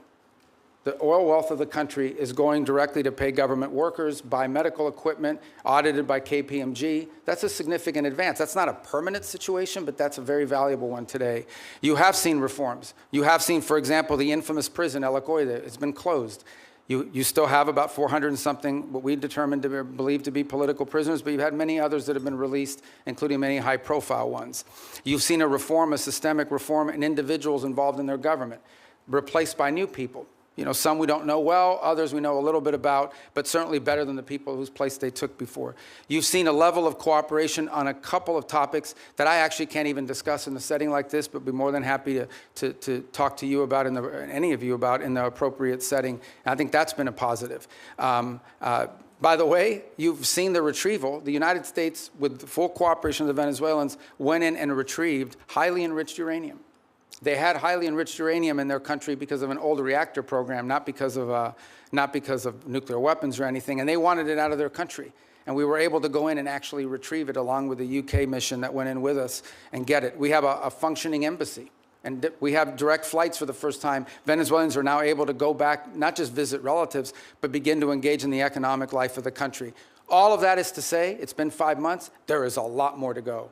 This is not the direction we want Venezuela to be. But what I will say is that the Venezuela that's there now, under the interim authorities, does not pose the threat to the United States that it posed 5 months ago, when it was an open base of operation for Iranian operatives, for Cuban intelligence, and for others who used it as a base of operation against the national interest. But we have a lot of work to do. We are nowhere near where we want to get to there. Can you give the same thing about Cuba? I mean, Cuba's a very different, thing, yeah. right? I mean, I think the misnomer about Cuba, or the misunderstanding about Cuba, Cuba's actually not controlled by the government. Cuba's controlled by a military holding company named Gaesa. And Gaesa virtually owns anything, they own the tourist sector, they own mining, they own the gas stations, they own everything. They generate about 70% of Cuba's GDP is under the control of this military company. And they're sitting on between $14 and $17 billion in assets. So you have people literally starving, people literally, like power grid that hasn't been maintained in 10 years, and yet you have this holding military company sitting on these assets. And by the way, not a penny of the money in the military holding company translates over to the public treasury. So the fundamental challenge we have here is that Cuba needs to be, in order for it not to continue to be a failed state, which poses a threat to the United States, they need systemic and serious reform. They need to have economic reforms. And the question is, can they possibly reform, given the people who are currently in charge, both of Gaesa and of their government? And I think the answer is they can. I really don't believe this system is capable of reform unless new people take over or a new mindset takes hold. Now, we've engaged in conversations with them. We've offered them what I think needs to happen in order for their economy to recover. And that's the last point I would make, is I think somebody raised this issue of a oil blockade. Cuba was having blackouts well before January 3rd of this year. They were having blackouts for years. And they were having blackouts for two reasons. Number one, no one will give you free oil except Maduro. That's what's changed here. What's changed here is they're no longer getting free oil from Venezuela. And number two, the main reason why they have energy blackouts is because they didn't invest a single dollar back into their plants, back into improving their plants. And they could have bought this equipment from any company in the world, but they didn't invest in it. Instead, they invested it to build tourist hotels that now sit empty because there's no tourism into Cuba. So Cuba's a little bit more complicated than Venezuela, but it's a mess. Thanks for what you're doing. Thank you, Mr. Chairman. Secretary Rubio, I trust you're familiar with then CENTCOM Commander and future Secretary of Defense Jim Mattis's famous quote about the importance of funding our foreign policy apparatus. In 2013, in response to a question from the now chairman of SASC, General Mattis pointed out that if you don't find, and I quote him, if you don't fund the State Department fully, then I need to buy more ammunition ultimately, end quote. Unfortunately, despite his service in the first Trump administration, the second time around, you seem to have taken the message as a blueprint rather than as a warning. The budget that you're presenting today cuts the State Department by about a third, after you previously tried to enact steep cuts and eliminations last year, many of which were already rebuked by Congress on a bipartisan basis. Time and again, this administration uses our military as a first tool of choice, manufacturing new crises and new conflicts that worsen the situation for folks abroad as well as for American people back here at home. And now you're here to justify a budget request that further undermines our diplomatic apparatus, the tools and professionals that are critical for not only preventing crises before they begin, but those who will be responsible for negotiating our way out of Trump's war of choice in Iran and whatever other nightmares he dreams up with. So based on how this administration has conducted itself over the last year, our adversaries are learning that the United States is not a reliable negotiator. They're learning that we will quickly turn to using force before working to alleviate crisis points and prevent war. I'm very concerned that that in turn increases the risk of our adversaries jumping to use force first, increasing risk to American citizens and American interests around the world. We saw that instinct for the military option in the Caribbean and in Venezuela. And now we're seeing threats of it in Cuba while we're still engaged in the Middle East, where President Trump is blowing a shocking amount of money and failing to uphold his solemn duty to put our service members at risk only for the most serious and imminent national security threats to American people. Mr. Secretary, you also wear the hat of our national security advisor. So with both that hat and as Secretary of State, do you agree that this administration has spent more on Trump's war in Iran than you are requesting today for this entire State Department budget request? Yeah, I can't speak to the Department of War would have to speak to you about the money and what they calculate are the costs. I can't give you an accurate answer on that because that's not the thing that I look at. I would think you would have some insight because you are our national security. Well, I've seen the testimony that Secretary Hegseth and others have conducted in front of their oversight committees, but I just can't. I don't want to give you an answer that's not accurate. Okay. So. Well, this week, let me put out some numbers that I have. This week, the cost of President Trump's illegal war choice against Iran are likely to balloon past $35 billion by the rate from DOD's own May calculations, and surpass your FY27 budget request of $35.1 billion for the State Department and related programs. That's an astonishing figure, worth repeating. In just 14 weeks, President Trump will have blown through as much, if not more money in Iran than he thinks Congress should spend on U.S. diplomacy for the entirety of the next fiscal year. This administration's distorted priorities have unfortunately revealed some stark lessons for our allies and partners as well. The United States' use of force first will make them less secure as they'll be caught in the crossfire, left scrambling to protect themselves and their people. Mr. Secretary, do you agree that under Operation Epic Fury, our allies and partners in the region have expressed concern about their security and the threats that followed from this administration's uncoordinated actions? No, I think our allies in the region have been very cooperative, some obviously very aggressively cooperative, like the UAE as an example. Kuwait's been fantastic. Obviously, no country likes to have their oil and their energy infrastructure hit, but I think it's a reminder to them of the threat that Iran poses. And the one lesson when this is all said and done is it's reminded them of, despite all the friendly talk that you've seen in the past, how dangerous Iran is to their own interests, how the billions of dollars Iran has spent, despite sanctions. Iran found the money to build drones and rockets. Okay. And luckily, we've taken a lot of them out, but they still have some, and they still have the ability to launch My question is about our allies in the region expressing concerns, because, you see, public reporting in early May revealed that Saudi Arabia denied U.S. basing and overflight related to Trump's ill-conceived plan to escort ships through the Straits of Hormuz, and they're still not supportive of this risky tanker escort plan. And the Strait is still worse off today than it was before Trump initiated this war. And that doesn't even touch on the wider global lessons being learned by our allies and partners. Yeah, we don't face any... from the Shangri-La dialogue, where I heard from folks across the Indo-Pacific and especially in Southeast Asia, who are being hit hard by the same rising energy costs that are devastating American communities. And frankly, this administration insists on using military force as a first resort instead of a last resort, no matter the deadly cost of self-defeating impacts. Your budget request here would sadly perpetuate that trend and undermine the roles and responsibilities that you should be fulfilling as Secretary of State. Thank you, Mr. Chairman. I yield back. Okay, I didn't get to answer any of that. I didn't ask you a question. Well, she didn't answer the question. She just wanted me to answer? Can I answer anyway? I didn't ask him a question. Okay. Well, but she made a bunch of points. I get to answer them, right? First of all, I don't understand this thing. Let me tell you, we were just here. Maybe you weren't here. We were just talking about it. We did a peace deal with Azerbaijan and Armenia. We just signed the TRIP agreement yesterday, actually, or last week. We signed it. Last night I officialized it. That was diplomacy. That's great, but the Trump administration has still blown through more money in 14 weeks. Do I get to talk than this entire budget that you're requesting?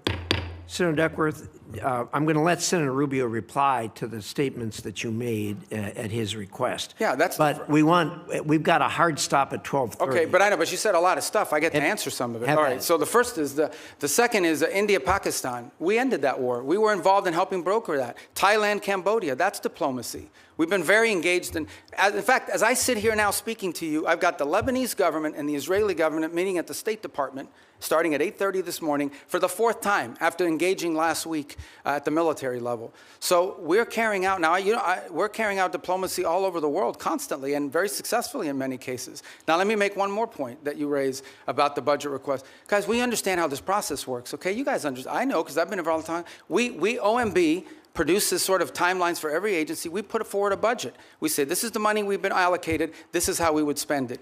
There is a congressional process, which I'm sure you're aware of. And in my time here, 16 years that I was here, I don't ever recall us once ever taking the president's budget and passing it into law. I'm not walking away from the budget. We can make it work if that's the budget you give us. But I have a sense, I have a suspicion, right, Senator Schatz, that we're going to have to work with you, got shots, that we're going to have to, well, you know, that we're going to have to work with you guys on a budget request that meets your priorities and ours. That's how it works. You guys are the appropriators. We have to work within we will tell you what we care about. We will tell you how we're going to spend the money. But ultimately, you will provide us a spending bill, and we will work through those parameters. But we have given you what we can live with. We can make it work. But if you wanted, you know, if you're obviously going to have changes here in Congress. But this stuff about diplomacy and the money spent on the war, diplomacy's always cost less money. We don't buy missiles. We don't buy rockets. We don't buy large airplanes and aircraft carriers. But we've been very effective. And I can give you list after list of places where we have had an impact in either de-escalating crisis before it started or ending active wars. And I'm very proud of the work that we've done in that regard, some of which haven't even been publicly discussed in some cases because they weren't high profile. And my last point. We remain heavily engaged in areas that may or may not at the core of our national interests, but nonetheless are related to our national interests. You think about Sudan for a moment and the Quad. This has been a very frustrating situation to put together, but we helped convene a donor conference that got pledges for when that is resolved. We've put a lot of time and energy in a situation that now, unfortunately, has turned into a proxy in the Middle East because of the UAE and the Saudis on opposite sides of it. In Libya, where our work in Libya now it's still divided, but they, for the first time ever, have a joint budget. For the first time ever, are cooperating on energy deals that are going to be beneficial to the people of Libya. So I just don't think it's fair to say we're not actively involved in diplomacy on last year's budget and spending, because we are, and we have been, and to great success. Thank you. Senator Curtis. Thank you, Mr. Chairman. Clock setter, thank you for resetting the clock. Mr. Secretary, thank you for being here. And I'm always truly impressed with your ability to navigate around the globe so articulately and explain the positions. Like you previously, I chair the Western Hemisphere Subcommittee. One of the focuses that I've had is on Taiwan and Taiwan's relationship in the Western Hemisphere. We actually had our first subcommittee hearing on Taiwan's allies in the Western Hemisphere. And as you well know, Honduras switched diplomatic recognition away from Taiwan in 2023 in exchange for a lot of promises from China. No surprise, those promises have not been fulfilled. And the current president, during his campaign, talked about returning back to Taiwan and restoring that relationship with Taiwan. In your budget, you have $245 million for the Countering PRC Influence Fund. And I'd like to note Senator Van Hollen and I have a bill that would actually carve off a portion of that specifically for Taiwan and countering the PRC influence there. So I guess my question is, what can the U.S. do potentially with that fund, Countering PRC Influence Fund, for Taiwan, particularly as it relates to Honduras, kickstarting that relationship, developing joint set of economic priorities for Taiwan in the Western Hemisphere, anything else we can use that fund for? Yeah, well, first of all, the reason why these countries switched recognition primarily was because the Chinese would go in and they would say, if you switch recognition, we are going to provide you this loan, this, and in some cases worse than loans. Maybe there was even cases of bribery and things of this nature, but we're going to provide you, a free this and a free that. We're going to build an auditorium for you. We're going to build a bridge. We're going to build a port. And they haven't kept many of those promises. So I think the first thing is to just point to the fact that, switch. Yeah, in many cases, these things are not provided. The other angle of it is if it's loans, they create these debt traps, which is an argument we make all over the world, but particularly in the hemisphere. But the broader goal of this fund is not just simply Taiwan related, although that's the reason why that's an action they took as a result of this leverage that was established on them. But more broader, in many cases, these countries are trying to develop their telecommunications system. They're trying to build roads. They're trying to develop whatever it may be. And frankly, the only companies that show up are the Chinese companies. And they show up with lower cost, a financing mechanism, et cetera, et cetera.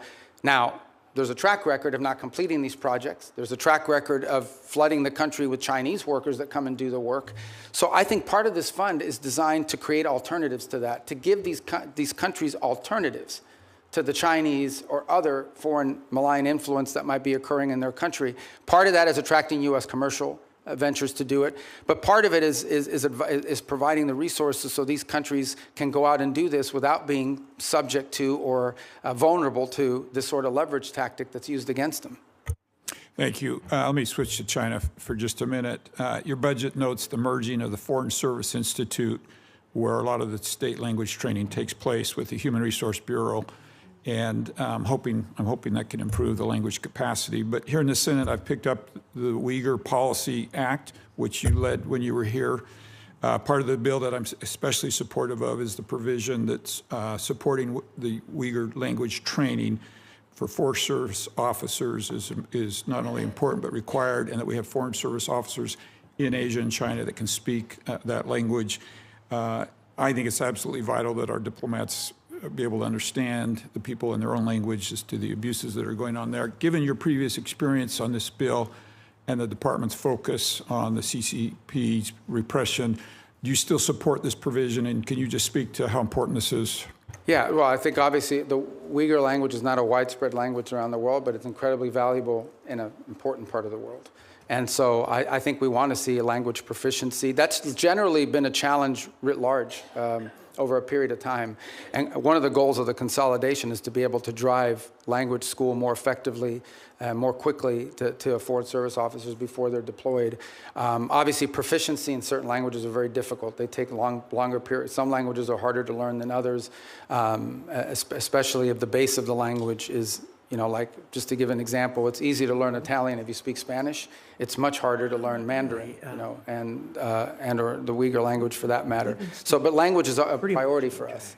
And it's one that, by the way, in our recruitment tools, is one of the things we also look for is whether potential candidates already bring an existing second or third language, which is a huge benefit. Yes, and just very quickly, you want to clarify, use this opportunity. The president had a tweet about speaking with Hezbollah yesterday. Do you want to clarify for people what happened and anything that you'd like? Well, we received communications via the Lebanese government and the speaker over there on behalf of Hezbollah as early as Sunday about that they would refrain from attacking Israeli territory if Israel did not take new strikes in Beirut. And so it came from Hezbollah, but through Lebanese authorities. I think that clarification is important. Thank you for being here today. I yield. Thank you. Senator Rosen. Thank you, Chairman Risch, Ranking Member Shaheen. Thank you, Secretary Rubio, for being here. Secretary Rubio, I applaud the administration for facilitating a ceasefire last year between Israel and Gaza that will keep Israel safe and from further Hamas attacks and the suffering of Palestinian civilians. But I have serious questions about transparency, about the funding for the so-called Board of Peace in light of recent reporting that suggests donor funds have been deposited into a private J.P. Morgan account with no independent transparency mechanisms in place. As a member of the Board of Peace, Executive Board, and Secretary of State, you should be in a position to provide us with some answers. And you, as a former senator, know our role here, trying to get answers. And my team's been asking for a contact with the Board of Peace for several months just to do our due diligence, but we've received no response. Can you tell me exactly who my team should be reaching out to, please? Well, I can now because the Board of Peace has finally hired some staff. It's going to be a very lean operation. They're working out of the Institute of Peace Building. So for some period of time, they really were not. It was just a very lean operation. So do you have a name for my? I do. I just don't have it on me, but I will get that That's to fine. you. We will. But I think they just hired staff like in the last 2 weeks. We will follow up with you. Thank you. I have a few other questions. Can you tell me how much money is in the World Bank administered Board of Peace Fund? Do you have a? I don't have the answer because there's not U.S. dollars that have flowed. These are donor funds. So can you tell me how much money is in the J.P. Morgan account? Yeah, but again, those are not U.S. government accounts. Those are who has oversight? Well, that's the key here. That ultimately the oversight over the funds of the Board of Peace will be done, and especially when it comes to U.S. dollars, will be done by you in Congress. We have not committed those funds there yet, although we've made a pledge until they've stood up the Board of Peace administratively. Congress will have oversight ability. Thank you. Well, on the U.S. dollars. Of the U.S. dollars.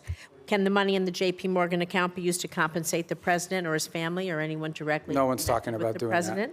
And you said you just hired some folks and it's going to be lean. About how many full-time personnel do you expect? I think they ultimately want to get up to 15 or 20 full-time. I think they've started at 5, if I'm not mistaken. I could be wrong, but those are the numbers I recall. So is the $50 million in U.S. taxpayer money that your department wants to give to the Board of Peace, is that going to be used to cover this? But I think that $50 million was reversed. We ended up not doing that as a result of the way it was constructed. The Board of Peace is now built out as an international, non-governmental organization. We will follow up with you on that once you give us a contact after this. Thank you. So, Secretary Rubio, during your confirmation and budget hearings last year, you committed to me you would support women and girls programming at the State Department. But under your leadership, you've terminated dozens of awards supporting women and girls. You shuttered the Office of Global Women's Issues, GWE. You fired the entire staff. You said repeatedly that regional bureaus will now be responsible for programs to support women and girls, but my staff has asked every single regional bureau if they have a plan to do this, and not a single bureau can provide me with an answer. And so, Secretary Rubio, I'm just so disappointed. I want to believe that, you know, you didn't lie to us, lie to me, and so I want to give you an opportunity to explain how women's issues have been integrated into the I don't know. bureaus. Do we have an outline? I don't know of the who's plan? telling you that at the regional bureaus, because that's not accurate. Every regional, now some regional bureaus have a larger mandate on women's issues than So others. is As there you an example, like in Europe, it's probably less intense Can you tell than me in Africa. who on your team we can reach out to then to find out? Because we're not getting, they're telling us they don't know. Well, the regional bureaus tell you they don't know. That's Not only correct. does every regional bureau have someone in charge of women's issues, or at least in charge of that portfolio, but most of our embassies, especially in some of these key So places, Can are we follow advocating up, this. and can I call you Yeah, and of have a course. conversation? Because somehow there's a communication. Yeah, because we didn't eliminate the program. We simply felt that there's a difference between the women's issues, for example, that you would face in Africa versus what you may be facing in some part of Could you name a single Asia. new program that you've stood up in the last, since the GWE office was closed? Do you know of any? First of all, almost every single one of our programs that we do now, our humanitarian response to crisis, our food programs that we distributed, all of them have a women's component to it, So- primarily because in these societies, Can we women are the follow up first with ones your team, affected. please, so we can get some clarification? 'Cause Yeah, we we'll haven't follow been up, able and to I'll do give that. you the right people. But each of these bureaus has someone, or more than one case. The last one here is, there is a International Women of Courage program. You and the First Lady have championed. Are you going to commit to maintaining that? The which one, I'm sorry? The Women of Courage program. You and the First Lady have championed that. Yeah, well, we had an award ceremony last year. So- I don't know if one is scheduled for this year yet. Thank you. With the remainder of my time, I'd like to remind the American people that as the Secretary of State, your main duty as America's chief diplomat is to maintain our relations with foreign nations. This is why I was shocked to see that you were at a party with President Trump in Miami instead of accompanying Vice President Vance to Pakistan for negotiations. What party was I at? I was at a party? It's publicly reported, and there's photos there. But In what fact, party? Steve No, Witkoff but you're going to and say that. I'm going to Jared answer it. I'm going to answer But that let me question, because finish that's an my absurd statement. If- I was not at a When I party. finish my paragraph, All right. he can answer. Because people are going to In fact, slander me. I'm going to answer Steve it. Witkoff and Jared Kushner, both of whom were never confirmed by this body to be America's diplomats, accompanied the vice president in the negotiations. Even Iran's foreign minister was not there, yet you were not, was there, excuse me, and you were not. I just feel that's embarrassing for us, and it's embarrassing for you. So, Mr. Secretary, Congress represents the American people. We have the power to confirm who represents America abroad. We confirmed you to be our Secretary of State. We confirmed you to be in the negotiations that are happening. And it's just unthinkable to me that you are missing high-stakes negotiations, or that you're not involved. It's sad. Senator Rosen, your time's up. Yield back. But So let me just Senator, Secretary Rubio. You're should have the 100% opportunity to inaccurate reply. and 100% wrong. Here's why. Number one, the Vice President of the United States was there, and he wasn't confirmed by the Senate. He was elected by the American people. Okay? He is the second in line of the presidency of the United States. He was present. Mr. Witkoff is the president's envoy for negotiation for peace deals. Mr. Kushner is a private citizen that serves as an advisor on these functions. They were the team that we sent to Pakistan. I was not at a party. Where I was is next to the president. Because in the midst of those negotiations, I was in communications with them. And in fact, I think there is media reporting from that evening on how on multiple occasions I went into a back room, I came back out and spoke to the president and was constantly updating him. On that evening, I spoke to Mr. Kushner and our negotiating team and Mr. Witkoff on at least 6 occasions, including twice on a secure line from the phone they had access to over there. So you don't know what you're talking about. You're just Senator making Rosen, stuff up. he has the floor. I know your please. staff wrote up this cute statement for your TikTok video, but it's not true, and it's not real. That's not what happened, okay? I'm the National Security Advisor and Secretary of State. I was co-located with the President in the midst of a high-stakes negotiation so that I could immediately inform him about events occurring halfway around the world. I was where I needed to be at that moment because we had a very capable team on the ground in Pakistan, led by the Vice President of the United States. Thank you. Senator Cornyn. Secretary Rubio, I've heard some of my colleagues here on this committee suggest that the U.S. started a war with the Iranian regime 92 days ago. I happen to believe that the Iranian regime started a war against the West and Israel and has been at war with us since 1979. What's your view? Well, if you go back to 1979 and the taking hostages and build it out from there, I don't know the numbers, if we could even add them up. It's incalculable. Thousands of people around the world, including many Americans, have been killed because of direct Iranian action. All the IEDs, those roadside bombs that maimed and killed our soldiers, were all the mastermind work of the IRGC for decades. The IRGC sponsors terrorist attacks all over the planet. In fact, they were involved, for example, in the bombing of a Jewish center in Argentina in 1993 or 1994. They're consistently, it's now, we have people convicted in the United States of America, and one was arrested yesterday, Iranian agents plotting the assassination of American political leaders, including the President of the United States. They've been waging nonstop, not to mention their massive sponsorship of Hamas, of Hezbollah, and all the activities those groups have undertaken. So you're absolutely right that the Iranian system has been waging war on the West. But why is anybody in the United States in specific for over 3 decades, but why is anyone surprised? They openly chant death to America, death to Israel. They openly say Israel's the little Satan, but we're the big Satan. So I think at some point when people say this repeatedly, you believe their rhetoric and their actions back their rhetoric. This is a very dangerous regime. And the notion that they would ever possess nuclear weapons, that people that are willing to conduct those kinds of terrorist acts would ever possess a nuclear weapon is unthinkable, unbearable, and unacceptable. And it's not going to happen under President Trump. So ever since since the Iranian nuclear program started, and they basically blocked the IAEA and others from doing the inspections that would be required in order to monitor their use of enriched uranium. We've had presidents, Democrat and Republican, say that a Iranian nuclear weapon was unacceptable. But it took President Trump to actually do something about it. It shocks me to hear some of our colleagues suggest that there was not an imminent threat from an Iranian nuclear weapon. You and I both sat in the same skiff on the Senate Intelligence Committee. We won't talk about the details, of course, but we knew that they continued to enrich to the point where they could produce a nuclear weapon within a specified time. There's some debate about how long that breakout would take, but the idea that an Iranian nuclear program did not present an imminent threat to the United States, to me, is just ludicrous. And I think it defies all evidence to the contrary. But do you think if they had acquired a nuclear weapon, that would change the ability of the United States and our allies like Israel to deal with this nuclear-armed Iran? I think if Iran ever acquired a nuclear weapon, they could very well use it, because given the theological nature of their decision-making. But just as problematic is they would have immunity. At that point, your options on what you could do about them would be quite limited, and their ability to hold the world hostage. They'd be like North Korea, for example. They'd be North Korea, but worse. They'd be better funded. They would at that point decide that they own the Straits of Hormuz forever, and everyone has to pay them a toll. And nuclear weapons, you can't do anything about it. They would be able to act with impunity. They would sponsor Hezbollah. They would sponsor Hamas. They would hyper-scale their efforts of global terrorism and completely try to drive us out of the region and ultimately destroy the state of Israel. That's what their goal would be, and you wouldn't be able to do anything about it because they have a nuclear weapon and would threaten to blow people up if you tried to move against them.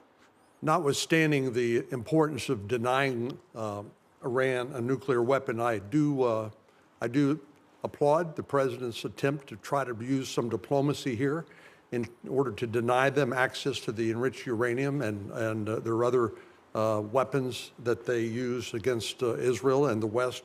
But tell me, why do you think anything that the Iranian regime agrees to that they will comply with? What evidence is there that they will agree to anything that they ultimately will stick with? Well, again, and that's why any deal with them you have to enter into it with clearly verifiable steps. So as an example, simply putting something on a piece of paper is not satisfactory. You have to actually commit to doing it, then you have to actually do it. And so that's our view of it. Our view of it is that any concessions that are made, and I don't even call them concessions per se, but any arrangements that are made with Iran have to come after not just they agree to certain things, but they actually do certain things. And let's be clear about this, because I don't think this is talked about enough. If what Iran wants is nuclear energy for their country, there are mechanisms to do it. There are countries all over the world that have nuclear energy, but they don't enrich. They certainly don't enrich the 60%. They don't do it hidden in a mountain, deep buried underground somewhere. If what they want is nuclear energy, they can have it. There are mechanisms for them. The problem with Iran is not that they want nuclear energy. The problem with Iran is that everything they do is consistent with the activities of a nation that seeks to develop a nuclear weapons capability. Thank you, Senator. Senator Schatz. Thank you, Chairman. Secretary, thank you for being here. Tomorrow, I'm going to have you in the Appropriations Committee, and we'll walk the list that we talked about a couple of weeks ago on a conference call, so I won't cover that. I want you to sort of answer the China watchers who saw that visit to China and saw that NVIDIA is now going to sell H200s. I understand that's not our highest technology, but it's better than what China has, and that's why people are worried. And that, I mean, it's pretty plain that the president violated one of the 6 assurances. I understand that the ambassador and you and others have sort of followed up to kind of smooth the edges, but I mean, it's pretty clear. He says, we discussed arms sales in great detail. It depends on China. It's a very good negotiating chip for us. So what do you say to China watchers who say they got some pretty good deliverables and we didn't get much? I don't see the trip. There were some deliverables, you know, the purchase of additional Boeing aircraft, which of course is beneficial to the Chinese as well, but helps our company, some of the agricultural concessions. But the trip was largely, for the most part, about the fact that the 2 largest, most powerful countries in the world have to have direct interaction with one another. And this was an opportunity to do it. He will reciprocate by visiting the United States later next year. Separate from that, and I don't know if you were here at the outset in my opening statement, or maybe it was in response to one of the questions, I think 2 things are clear. Number one is that we're entering into a period of strategic stability that I think serves the interests of both countries, because the last thing we want is a largely destabilizing event in the Indo-Pacific. But the second is that there are clear differences of priorities. There are clear irritants in that relationship that are longstanding and that are going to be long-term. Critical minerals dependencies, things of this nature. So it's one of those relationships that's going to require very deft diplomacy and mature decision-making. Sure, and this is why I like our engagement. Like, that makes sense to me, but it seems to me that if the main objective is to kind of touch gloves and initiate conversations, then why give away any of the things that they're already seeking in exchange for essentially nothing? I mean, you're basically saying it's better to talk than not to. It's better to engage than not to. It's better to be in a period of stability than not.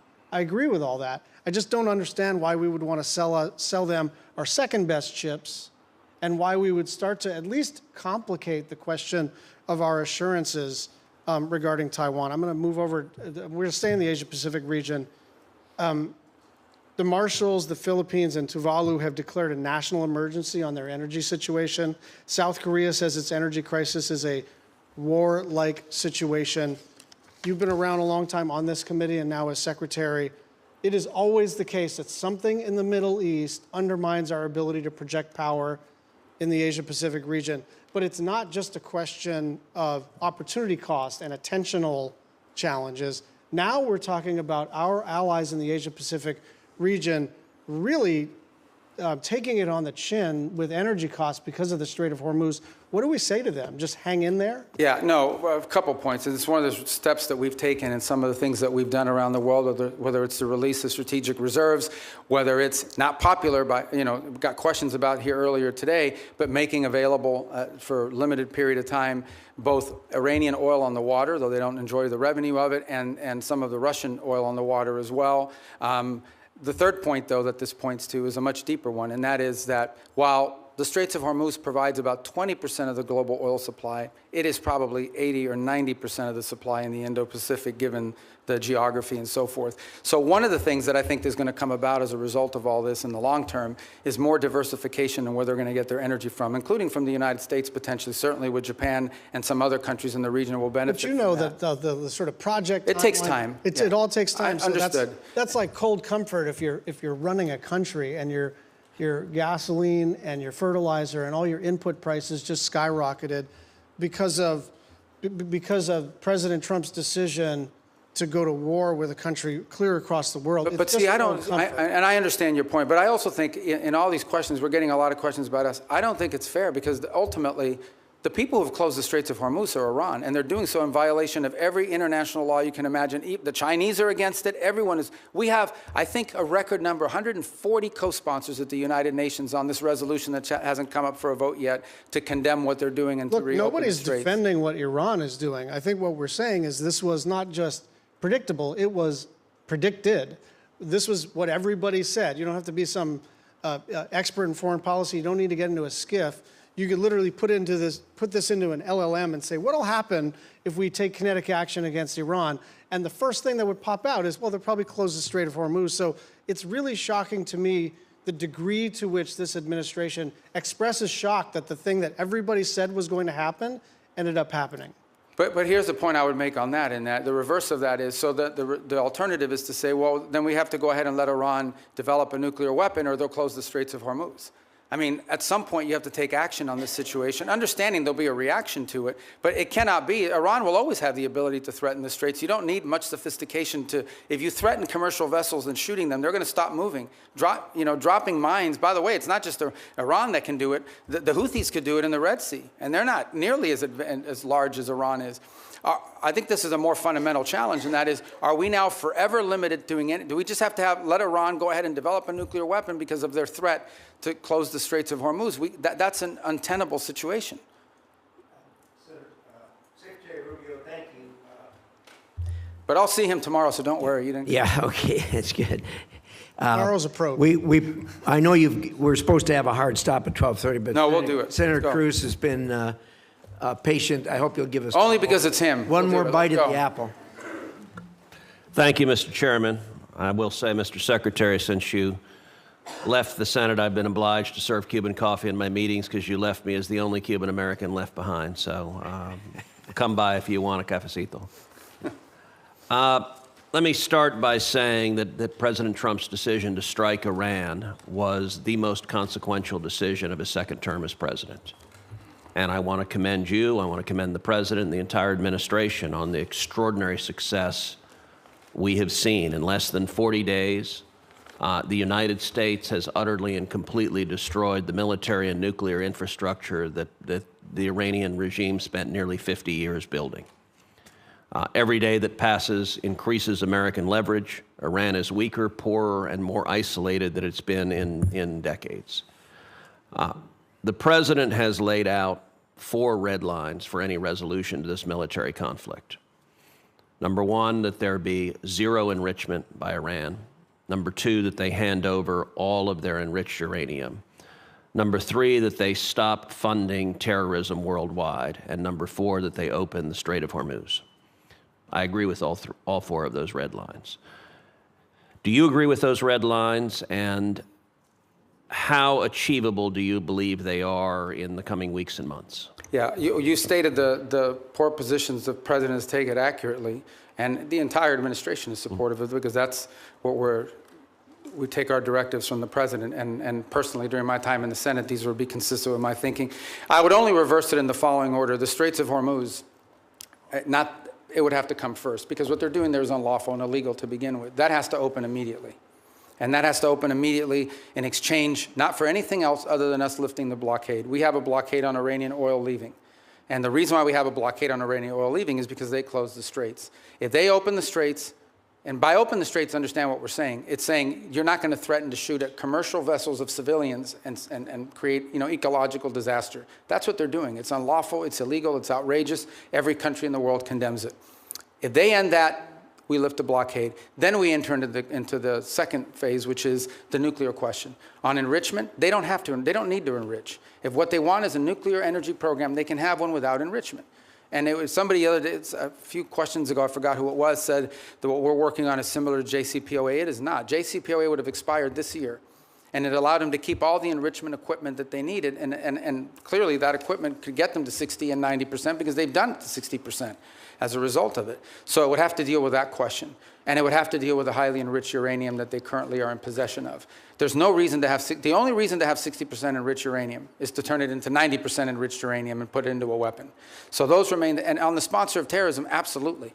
To the point where I would argue, for example, it's one of the interesting things that's happening, and I know Senator Shaheen has a great interest in Lebanon. It's one of the most ironic situations in the world. The Lebanese government and the Israeli government could do a peace deal tomorrow. Israel has no territorial claims in Lebanon. And Hezbollah is in particular, in fact, Hezbollah has called for the overthrow of the current Lebanese government.